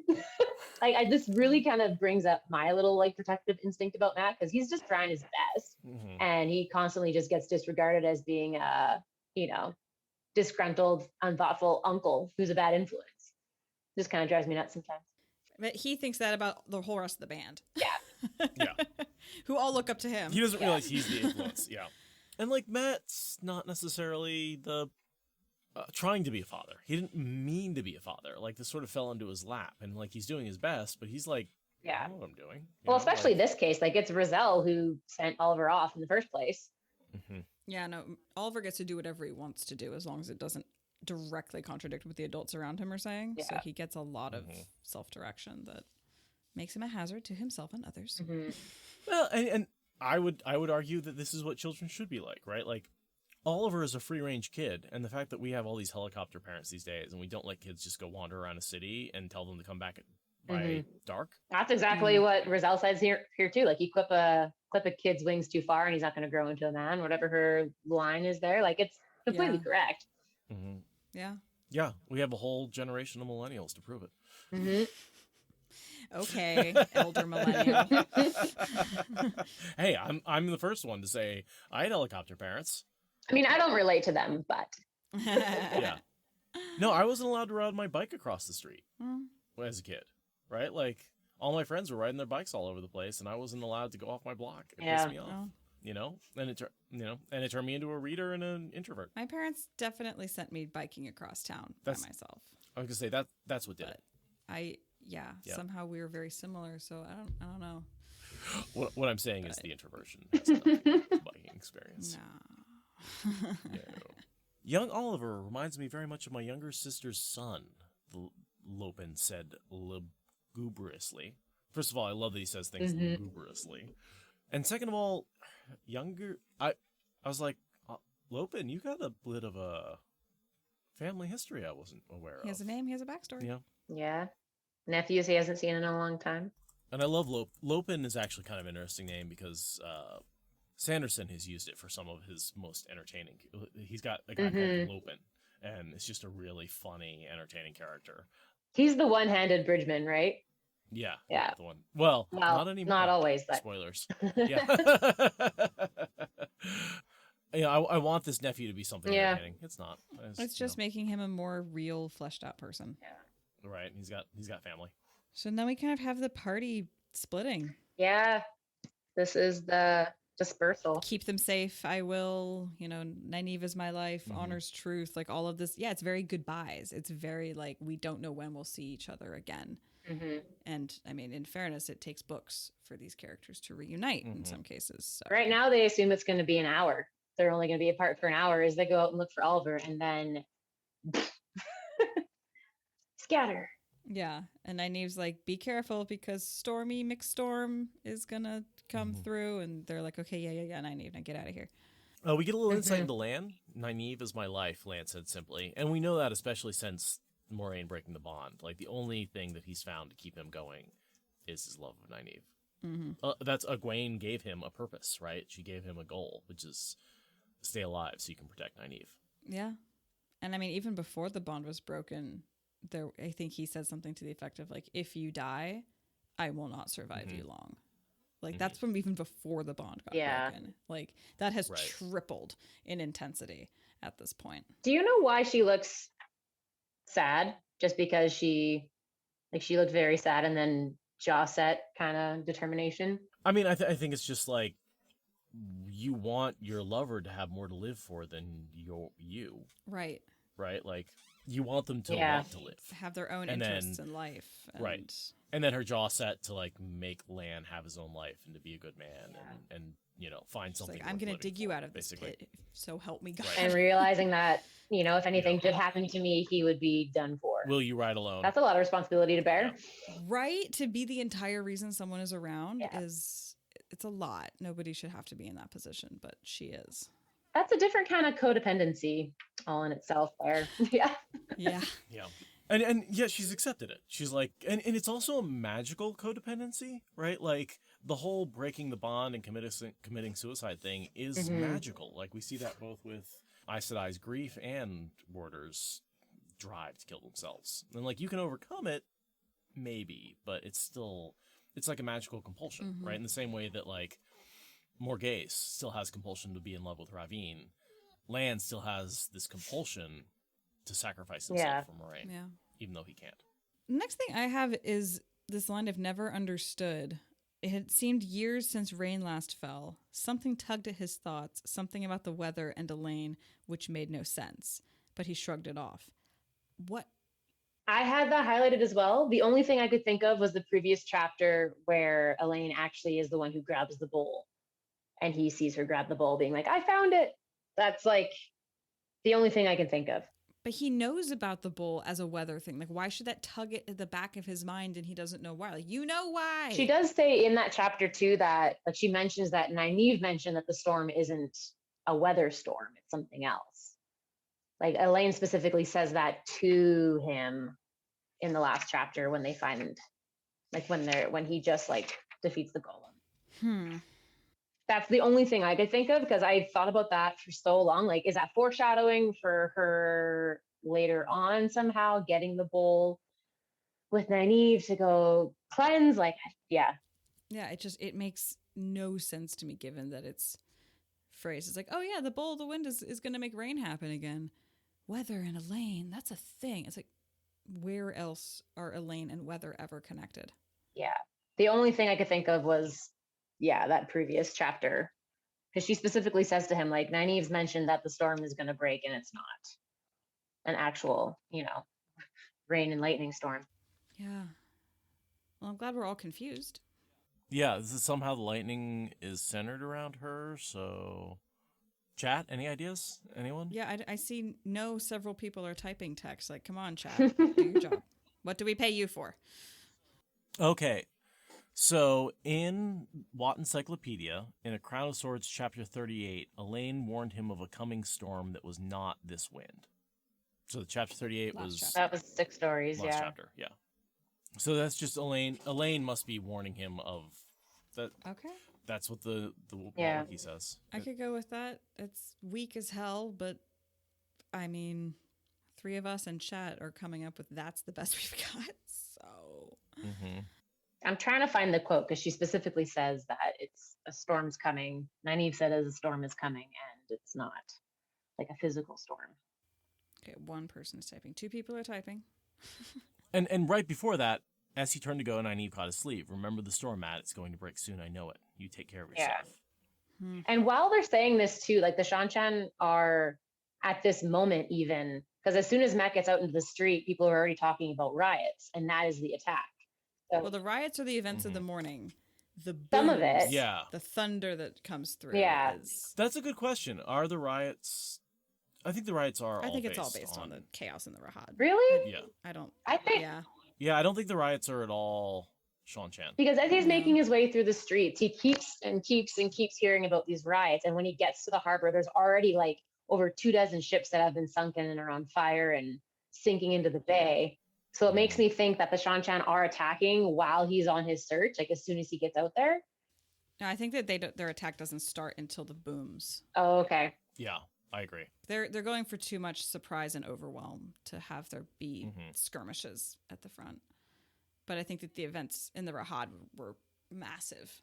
My pushback, though, is that he keeps running into people saying there's weird things flying in the sky. Some of the rumors have beasts in the sky that are unrecognizable. Now that's fair. Yeah. Because as reconnaissance, I mean, they wouldn't be fighting yet, but I could see some high-flying rock, and that's an interesting... Because he's, like, constantly talking to these different, like, vendors and market holders and people selling wares, and they're all saying riots over and over again. And some of them were saying, like, yeah, the same thing, like the beggars fight that happened earlier, but then also these things flying in the sky, and the riot just seems to be the thing that keeps coming up and up and up. And I just assumed because of those things flying in the sky briefly mentioned, it was the Seanchan attack had been going on like since the first mention of that word riot. That is an interesting interpretation I hadn't considered. Yeah, I disagree entirely. I think it's two different events. That's fair. And it's only been, 6 months since the Battle of Falma? So weird shit in the sky is still a hot topic of conversation, maybe? So, okay. This is Remarkably Pretty Marilyn. By the way, I think he's referring to Marilyn Manson. Or Marilyn Monroe. Oh, really? That's rude. Remarkably Pretty Marilyn, but that not very rude. bright. Oliver may have watched her for hours, so long as she never opened her mouth. But she could not remember seeing a boy in... What color code has he said again? He heard about riots and battles. He heard enough about strange things seen in the sky or hills to populate the Blight. He heard about the Dragon Reborn.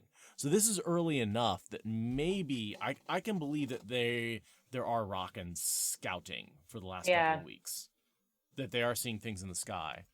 But those are all rumors. Yeah. And then right after that, a few streets from the river, he began hearing thunder, great hollow booms that seemed to roll in from the sea. That's when the attack starts. I think that's when the attack starts. And the rumors about strange things in the sky is just the paragraph before that. Mm-hmm. So it's very close in terms of timing, but I believe that people are referring to things seen in the sky in previous days. Yeah, because rumors can always be shared. You know, it doesn't have to mean that rumor is happening now or today. That's how information passes, just sharing rumors around from all points of time. So that makes sense. And we're seeing a lot of rumors. We know Pedro Nile's dead, and the children attend to avenge him in Ebou Dar. Part of that's true, part of it's not. And that's going for a lot of these rumors that he's talking about. And we do know that the Seanchan do have a couple of people already there, right? There's the Seeker who Matt startles. There could be some seeds of weird shit but they're supposed to be subtle. They're supposed to be secret. They're supposed to just be seeing the land and not seeding any problems. Mm-hmm. So, Zul, you're saying it's been more than 6 months since fall. What is time? Nothing. Literally means nothing. So we were at the thunder booms, which are, I guess they technically are thunder. Yeah. Right? It's Aes Sedai casting lightning, so it's real thunder. Yeah, that is actually thunder in the mechanical sense. A little bit of thunder, a little bit of lightning. Thunder. Thunder. Thunder. Feel the thunder. So, and within a very short period of time, he gets to the docks and sees a bunch of ships burning and realizes what's going on. Yeah. Right, yeah, because the Seanchan go from 0 to 60 very quick with their attack. So it goes from like, what's that noise? Oh, we're we're invaded now. Yeah, lots of instant kablooey. Mhm. And I think we see when we get back to Matt's POV in another book, we see that the city was remarkably undamaged because the invasion happened too fast for the city's defenses to really get brought into play. Right. It's really just some street-to-street fighting and an occasional wall falling over. Yeah, but like overall, it's just like the Seanchan show up and are like, mine. And the Ebou Dar are like, who are you? Cool. Yeah. And the Ebou Dar soldiers are like, could you hold on a second? My sword's in my closet, and... Oh, you make the ground explode? I guess I'll, yeah, okay, you win. Yeah. Oh, and you ride monstrous... scaled things that don't make sense. Like bears. Yeah. They don't gallop, they flow across the landscape, and you've got trained channelers, and all your soldiers look like cosplayers from a bygone era. Like, we're done. So done. I'm just assuming that all of their helmets are Loki helmets, and that's how I picture the Seanchan. Yeah. I kind of think of it like that. Instead of there's horns coming up, but then there's also these like mandibles coming down that are like faceplates. That kind of look like this, that are like, and I've seen them on other helmets that they cover the mouth and the nose and they come around, but you give those a little bit of like pincer look, as opposed to just like metal plates covering the bottom half of your face, and all of a sudden it very much looks insect-like. Yeah. God, I was listening to Eye of the World with Never, and they describe Ingtar's helmet, half moon, looking like Trollocs horns. Oh yeah. And I was like, okay, obviously Dark Friend, A, but like B, just it kind of reminded me of the insect, the horns on the Seanchan. It also always has reminded me of the crown that Tylin gets. Yes, because his crown is just a circular crown with a curved sword on it. This. And I'm like, how is this different from Ingtar's crest? It does look almost lot like the same Ingtar's thing. Crest, yeah. But, Tylin is obviously not a dark friend at all. Like, he's cool. He's totally cool. It's made out of gold. That's the difference. It's a crown versus maybe crown versus a sigil, like silver versus gold. I don't know. Just, and maybe with Ingtar it's it's actually like a crescent moon, whereas with Tylin it's the slightly curved sword. So the angle is different. Right. So the difference between horn and slight curve, which is just mostly horizontal, just with tips maybe up a little bit. Yeah, this is a level of costume design that basically goes over my head. But we also get the line, it looks like Trollocs horns. Right. That's the clue, as much as the design itself is how Rand perceives it. Right. For sure. Blood and bloody ashes, the flaming Seanchan. Do I need to blow the goddamn horn of the Valir again? Like, because in a lot of ways, Matt is literally the one who drove them away last time with this horn. Yeah, and Brigida's on her way out. Yeah, as soon as he saw their ships too, now that he has those memories, he was able to like instinctually recognize. Yeah, but like last time this happened, he got Brigida to come in and help, and Brigida is currently skedaddling through a gateway that's about to explode. I was curious, there's this confrontation between two random women. This stern-faced woman and this lanky, grayed-hair woman. Hold your tongue about Aes Sedai, you flaming penny grubber, or I'll peel you and stuff a white cloak down your bleeding gullet. Any significance to that, or is that just Ebou Dar color? I think that's just color. That's just color between merchants versus more poor folk. Like penny grubber means like frugal, cheap, penny pincher kind of deal. That's why the merchant is as wealthy as she is and looks as prosperous as she does, because it's a merchant versus a dock worker. Yeah. There's a little bit of animosity. Yeah, there's different classes. I mean, like the merchants are using the dock workers. The dock workers are overcharging the merchants. Like, and Ebou Dar are spicy. So yeah, I think it's just to give you that local color. Well, and you've got the upper class person being like, I know channeling. The Children of Light will do. In a lot of ways, this is Karen calling the police. Oh, we're being invaded. I'm going to call the Children of the Light, and they're going to arrest all these folks and put them in jail, and they will say, "You'll see." And meanwhile, you got someone being like, "Hold your tongue, you dumbass! Like, we're being invaded. Shut up, or I'm going to stab you." Right, and like neither of them paying attention at all to the fact that like this is an invasion. It's not Aes Sedai. It's not White Cloak. It's nothing you've ever seen. This is invaders from across the ocean showing up and setting things on fire with their brains. Yeah. And this is the perfect kind of example of what people who see something that they don't understand make assumptions of and how they talk about it, and then rumors spread. As you know, we've kind of seen this past year and a half ourselves. If you don't understand something, you make an assumption about it, share that to your friends, and then it propagates. So yeah, I just imagine all of Ebou Dar just kind of like this constant rumor mill of things that people see something, they don't get it, so they're going to make something up that they think they get, and it's completely wrong. That's kind of like, this is an example of how all of that spreads like wildfire. And then Matt is the person who actually knows anything about anything, standing in the middle being like, none of this is helping. Yeah. Yeah. Yeah. Well, and I like his response is just to keep looking for Olver, which I don't know, doesn't make...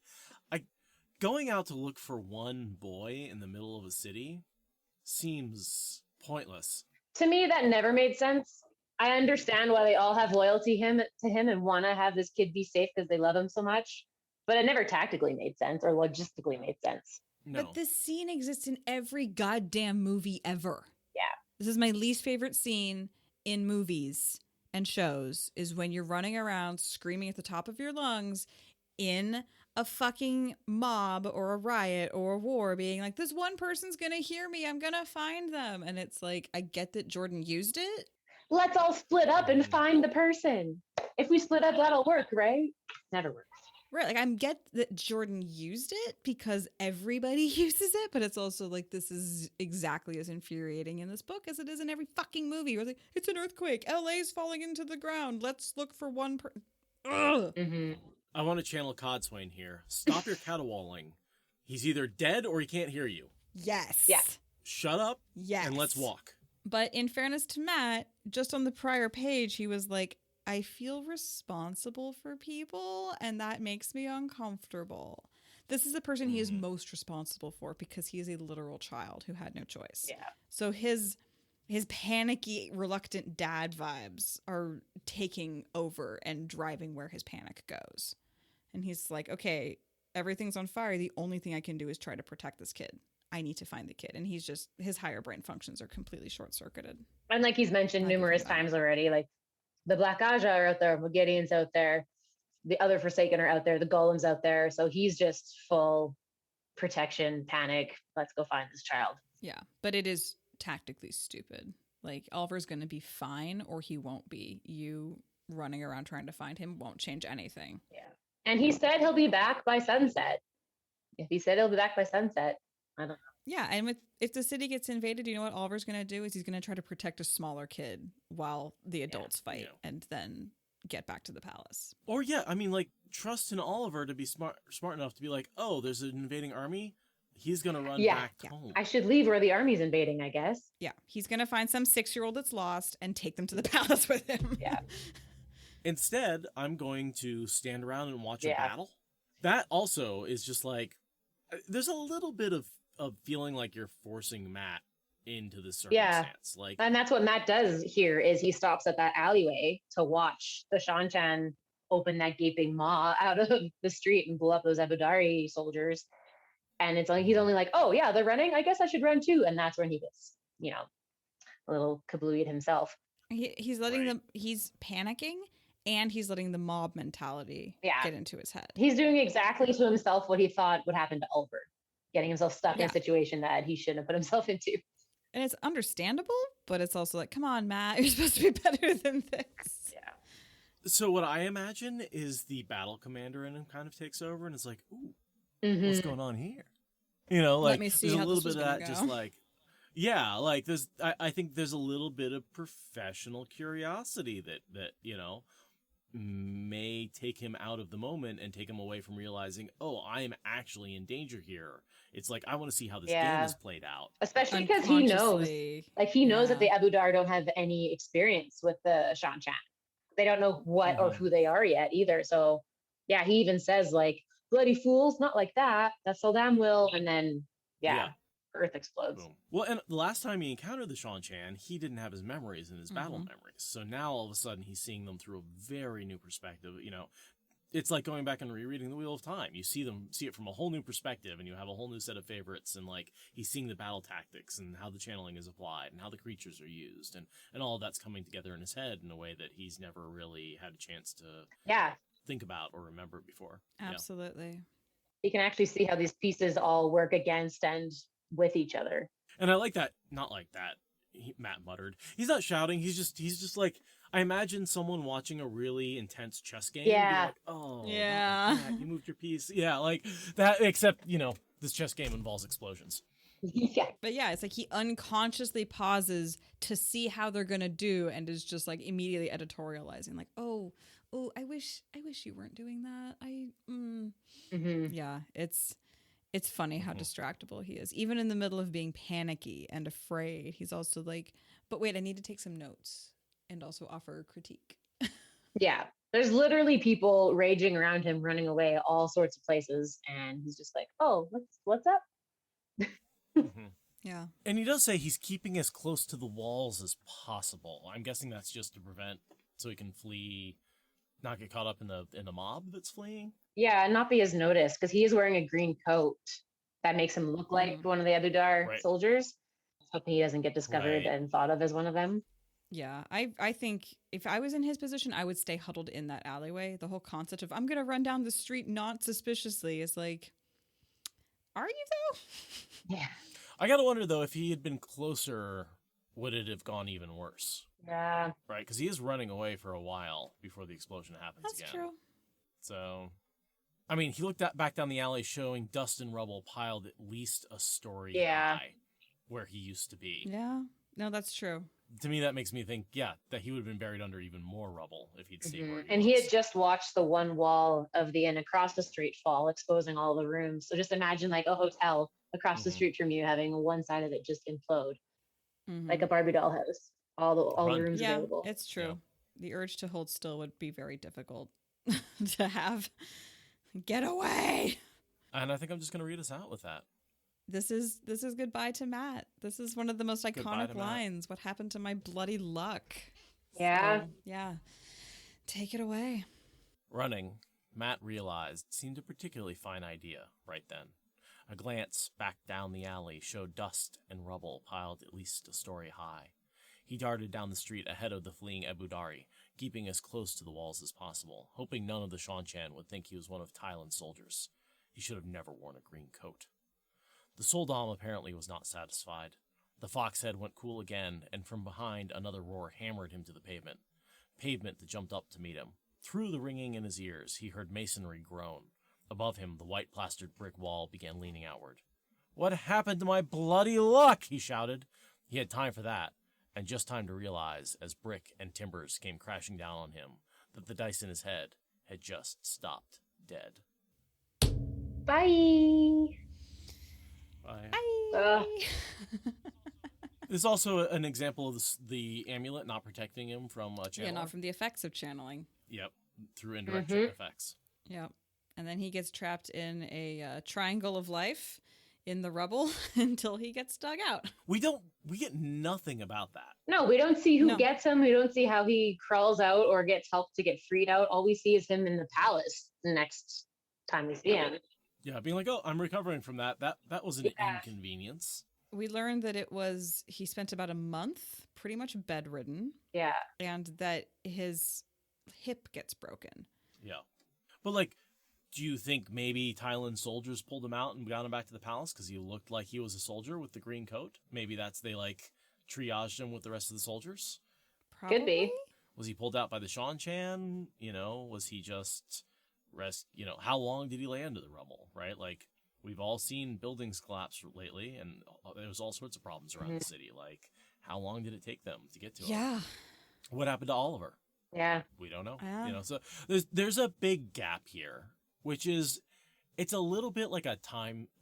When we get Matt back, it feels like a time jump. Like in Battlestar Galactica when they were on the planet for a year, or there's a bunch of other shows that do it iconically where they want to do a time jump and they just say okay, here's where they are now, here's where they were then. We're just not going to tell you how they got from there to here. And I always feel a little cheated by that, because it's always no, you're giving me a character, I want to see how they evolve.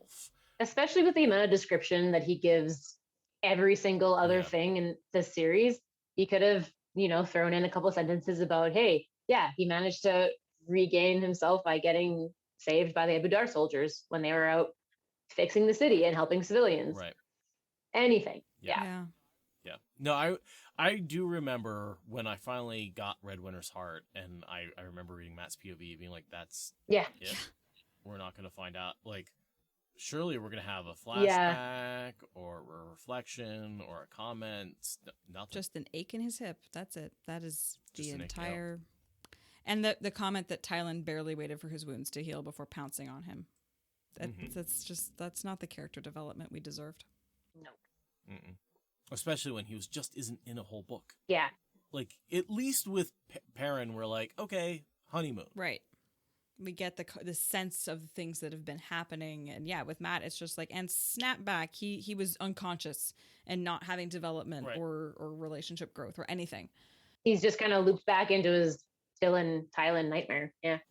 And I was going to say, also, couldn't some of the red belts heal him? But they've all fled, and the rest of them have been, But, and Seanchan don't have any channeling healers. Correct. They are quite disturbed by the concept of using the power to heal. That is something that they have to come to terms with. They think of it only as a weapon. Yeah. And it's not, if the power gets used on you, bad things happen. The concept of the power being used on you for benefit is just not in their lexicon. Yeah, I was curious about that. Wouldn't you find more value in your current weapons, like your animals you use for fighting and your people, if you could keep re-healing them to keep reusing them? When I feel like that would be something that would make sense to them as a strategy, but if they find it, blasphemous, then There's a lot of reasons why Matt and Tuon get along. They both don't want the power to be used on them. They both see channel. There is a certain amount of understanding there where they both are very anti-channeling at some level. Despite the fact that Tuon trains channelers, she still sees channelers as less than human, and Matt sees the use of the power as a bad thing. On him, at least. Yeah. That's one thing to use the power to break up the earth and shred enemy soldiers. It's another thing to let it inside you on purpose. Yeah. Stupid, but it makes sense. Well, to Matt. Goodbye, Matt. Say goodbye. Cheers. Bye, Matt. We'll see you again in soon. 2 books. That's so sad. Enjoy your time under the wall. And in real time, there were 4 years between The Wall falling on Matt in 1996. Oh my goodness. Coming out in 2000. That's a long time to not have Matt around. Even if you don't like him that much, that's a long time to be deprived of him. Yeah. If you do like him, then oof. That is just, come on. Well, and what's funny, though, is that we get him back in what I might call, I guess Winter's Heart's not the sloggiest of the slogs, but Crossroads of Twilight is. I don't know. I put Winter's Heart pretty high up on my slogometer. But the cleansing. Yeah, that's the redeeming quality of that book. Everything else is like, oh my God. I mean, I'm bad at knowing which events go in which books, but the cleansing is one high point in a sea of low points. Yeah, just Perrin trudging through snow. Trudge. Exactly. The cover of Winter's Heart is almost everything that happens in that book. Yeah. The Daryl K. Sweet cover. Yeah. The cleansing's good, but So yours, I mean, I clearly think Crossroads of Twilight is the slog. It is very sloggy because it's just the cleansing again, but less interesting. Yeah, because you've already been through it. And I can see where the cleansing is the one bright spot in the slog, right? You have all of Winter's Heart leading up to it, and then you have all of Crossroads of Twilight after it. But it didn't take 2 books to get through the cleansing. It just, that wasn't necessary. We will not take that long to get through it on this podcast. This podcast will de-slog the slog as much as we reasonably can. Yeah. Because Christ, on a crutch on sale at Target. All right. Well, Kelsey, thank you so much for coming back. Yeah. It was a delight, as always, to see you and talk to you. Yeah, thanks for having me on. This was super fun. Yeah. Absolutely. Always a pleasure to have you on the podcast. Yeah, it was nice to see you guys in person. Enjoy the rivers. I am insanely jealous whenever I see the pictures. It looks like you're having a blast on a daily basis. Yeah, it's I'm very grateful to live where I do, because even with, social distancing and masking and all that, you can still go outside in your own time, in your own space, and just enjoy yourself, which is nice. So I do have access to some pretty cool places.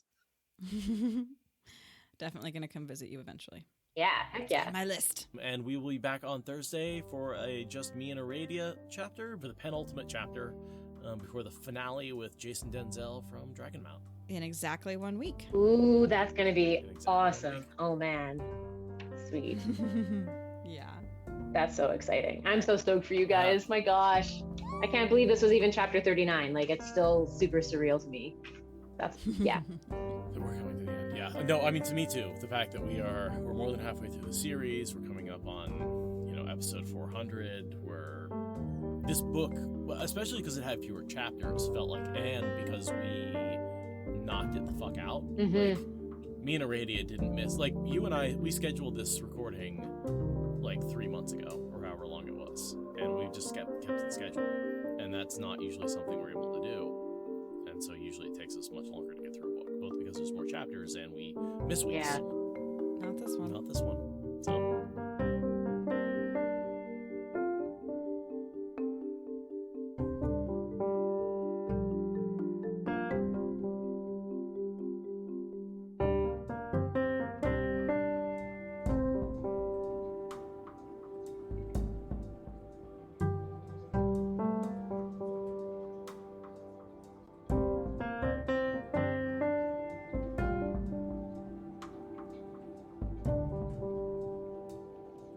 You're one of our only guests on this book who is not a podcast or YouTube creator.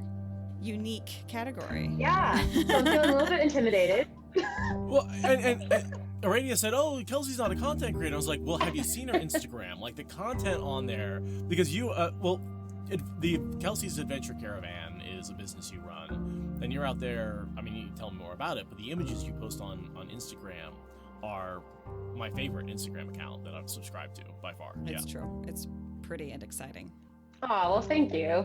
Yeah, I try to make it interesting for people who follow along. Tell me about your business. It's Kelsey's Caravan Adventure Hostel. It's run out of the Bow Valley in Alberta, Canada. That's where I live.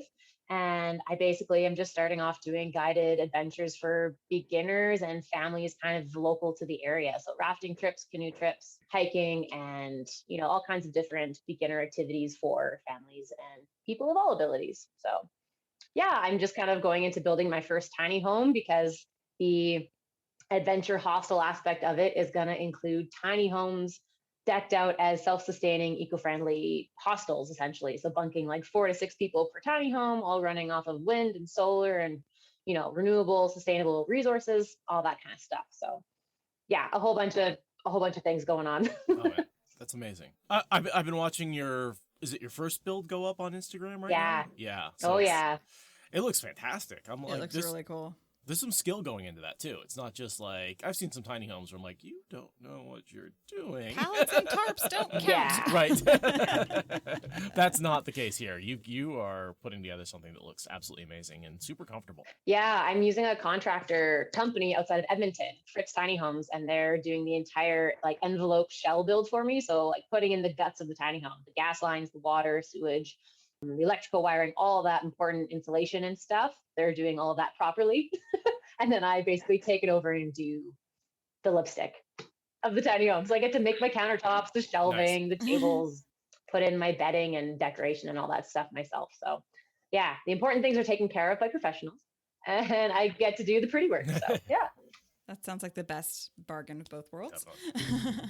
How long have you been working on getting this up and running? Oh my gosh. Because I know you've been doing tours for, at least 3 years. Well, because of but longer than that, yeah. Because of last year I didn't run. Last summer was a no-go. So this would be my 3rd season guiding. And then yeah, like all of my guiding seasons have been basically slowly saving to build up to creating my first tiny home. So this tiny home that I'm building now is what I'm going to live in full time, and that's going to be my home forever.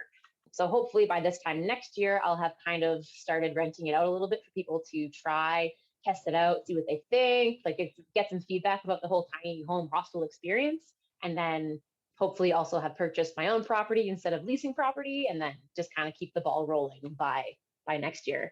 Are you looking at like building many, many, many of these tiny homes to distribute, or is it like having a couple on hand? Having a couple. I really want to cap it at maybe 5 tiny homes max, 4 or 5 that can house between 4 to 6 people per home. I don't want a huge conglomerate of hostel or hotel kind of thing going on. I want the fun kind of boho, whimsy feel to it, and just keep it small. Yeah, I think that's kind of like going forward in years to come. I think people are going to be looking for a lot of privacy, a lot of cleanliness, a lot of abilities to book things on their own, and also things that are, more environmentally conscious. So that's kind of what I'm tailoring all of my aspects of the hostel towards, is those key ideas. Nice. Yeah. I cannot wait until Brandon and I will make it up to Canada and we will absolutely go on an adventure. Oh my God.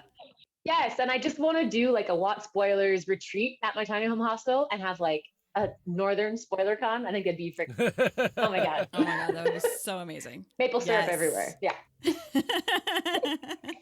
Yeah. That's splendid. Oh, I was just drinking out of my Canadian flask that I earned, that I bought at SpoilerCon. That's good. I still have all that stuff. It's great. It's fantastic. I think we're trying to put together like another package for this SpoilerCon from the Wolfkin, I believe, as far as I'm aware. Yeah. Oh, nice. Something similar. Nice. Neat. I guess we haven't talked about this on the podcast, but I went down and visited Aradia this weekend. So we actually got to see each other in person for the, well, not for the first time, but the first time It's like in a while. the third time Yeah. ever, I think. Third or fourth time. It's got to be more than that. Okay, I recorded in your basement once. There was SpoilerCon 1, SpoilerCon 2. Holy man. That's 3. That's it? So this was the fourth time that we've hung out physically. It's so funny because I spend so much time talking to you over Zoom and over Discord that I just assume that we've spent that's so bizarre. weeks hanging out together. Yeah, no. But we, no, you're we right. are You're real absolutely internet right. friends. Yeah, with we really are. Much more digital interaction. But no, it was really, really fun to have guests come to my house, and I'm still not used to that, like, at all. We definitely camped in the yard. Nice. That was Yeah. you've got a fantastic piece of property. God, that first night, getting out of the city and looking up at the stars is just always breaks my mind a little bit when I'm like, oh, that's up there all the time. Yeah. How many acres do you have, Aradia? Almost 4. Oh my gosh. Yeah, with 400 feet of creek front. Yeah, and yeah, when Seth and Never got out, it was the moon doesn't come up to like 4 a.m. right about now. So the sky was just so dark. Gorgeous. It was really wonderful. It was so great too to like see Seth like not in 2D. Your face looks a little different when it's not flattened into 2D. It does. Yeah, it totally does. Yeah. Yeah. Yeah. And it's like I'm used at this point to you responding in real time. So it's not like the weird thing of like, oh, the podcast voice is talking back to me. Like we're past that, but it's still like, wow, like there's other angles I can view you at. Whoa. You can see how round I actually am. That's And of course meeting Never, because we've only, Discord messaged a bit. Right. Enjoyed interacting with her, but it was fun to actually like hang out and show you around the land. Though I didn't really show you as much of the land as I wanted to. We kind of just stayed at that one part of the creek. There's so much more creek. We did, yeah. We could have walked down the whole creek, but we did just basically end up sitting on the edge in one spot and just having many, many hours of enjoyment. It was a really nice afternoon. It was. And then there were extremely delicious tacos. Which was an excellent ending to the evening. That was. Those were really good tacos. And getting to see Nablus and having him, run around and do his doggo thing. How is he doing? Oh, he's fantastic. He's right. Well, let me grab him. Yeah, he's such a sweet puppers, and it was so good to see him. We agreed that he is objectively a perfect dog that can do no wrong. Oh, Timber. Yeah. Look at him. He's getting a little older. He's like 6 now, so he's not quite the energetic puppy that he used to be, but he's still very energetic. It's just now he's like, well, settle down sometimes. He's also very, very much gotten used to me picking him up and just manhandling him. He's pretty much yes, I understand. You're going to do that to me, Dad. He's a good size to do that with, though. He's not too big or anything, so that's easy. No, he's 50 pounds is like right at the limit of being able to just pick him up and toss him around. That's awesome. Yeah. And the reason that Seth came down to visit me was not just for my scintillating company, but also so that way we could sign a whole bunch of new letters to all of the patrons because we're sending out stickers with the new art. And we thought a letter with actual hand-applied ink at the bottom would be a nice touch. Awesome. So, not sure if have you seen the new sticker, the new logo? No, I have not. it's wrapped in plastic still. Oh, sweet. But yeah, it's on our social media and stuff. But yeah, this is still a bucket of them that I have wrapped up. It's really cool. It's got little like edges. Like the one before was circular. This one's got little protrusions coming off of it. Is it the same artist this time too? It is the same artist. Nice. Yeah. Awesome. Yeah, there's continuity. Yeah, Leah Davis. She's a good friend of mine from college, and I just every 2 years I call her up. I'm like, "Can you do some art for me?" And she's like, "Sure. Give me 6 months." Her art style is awesome. Like it's very unique. Yeah. I love it. Yeah. She's been an illustrator for a long time. She did a lot. I think her first job out of college, I remember her doing a bunch of Second Life reskinning. If you're familiar with Second Life, it was this whole like virtual reality. I know it's a thing. Yeah. So she did a lot of work there, and people did a lot of videos and stuff in it, and like they wanted custom skins and stuff like that. And then now she's working for NPR doing, like God knows what, running one of their stations in Rhode Island. So yeah, I'm using running probably as an exaggeration. I don't think she's in charge, but I'm sure she's running it. That kind of person. Nice. She's and a fantastic artist who, she made it work for a long time, but I think she went corporate eventually and still enjoys just doing some art every once in a while, and she has a chance. Yeah, so we basically helped her out. Did her a favor, totally. That's what I'm getting from this. Yeah. Absolutely. I gave her an opportunity to express herself artistically. That's and by painting that fence white, which is just so much fun to do. I wouldn't want to give it to her, but I let her have it, Yeah. But all patrons should be getting a sticker. Well, not all patrons, all the patrons that we over have addresses $3. for. Yeah, everyone we have an address for. So if you're under a $3 patron, I don't have your address and I can't send you shit. So, which is deliberate. All the more incentive. Exactly. Correction, that is at the $5 level. Not the $3 level, the $5 level. Yeah, and we signed many more letters than we currently have patrons because overdoing things is a good brand move. So if you want to get this letter, then there is still time. You can become a patron and you will acquire a letter that we signed our own selves at my kitchen table. And a beautiful sticker. Which I put on my water bottle.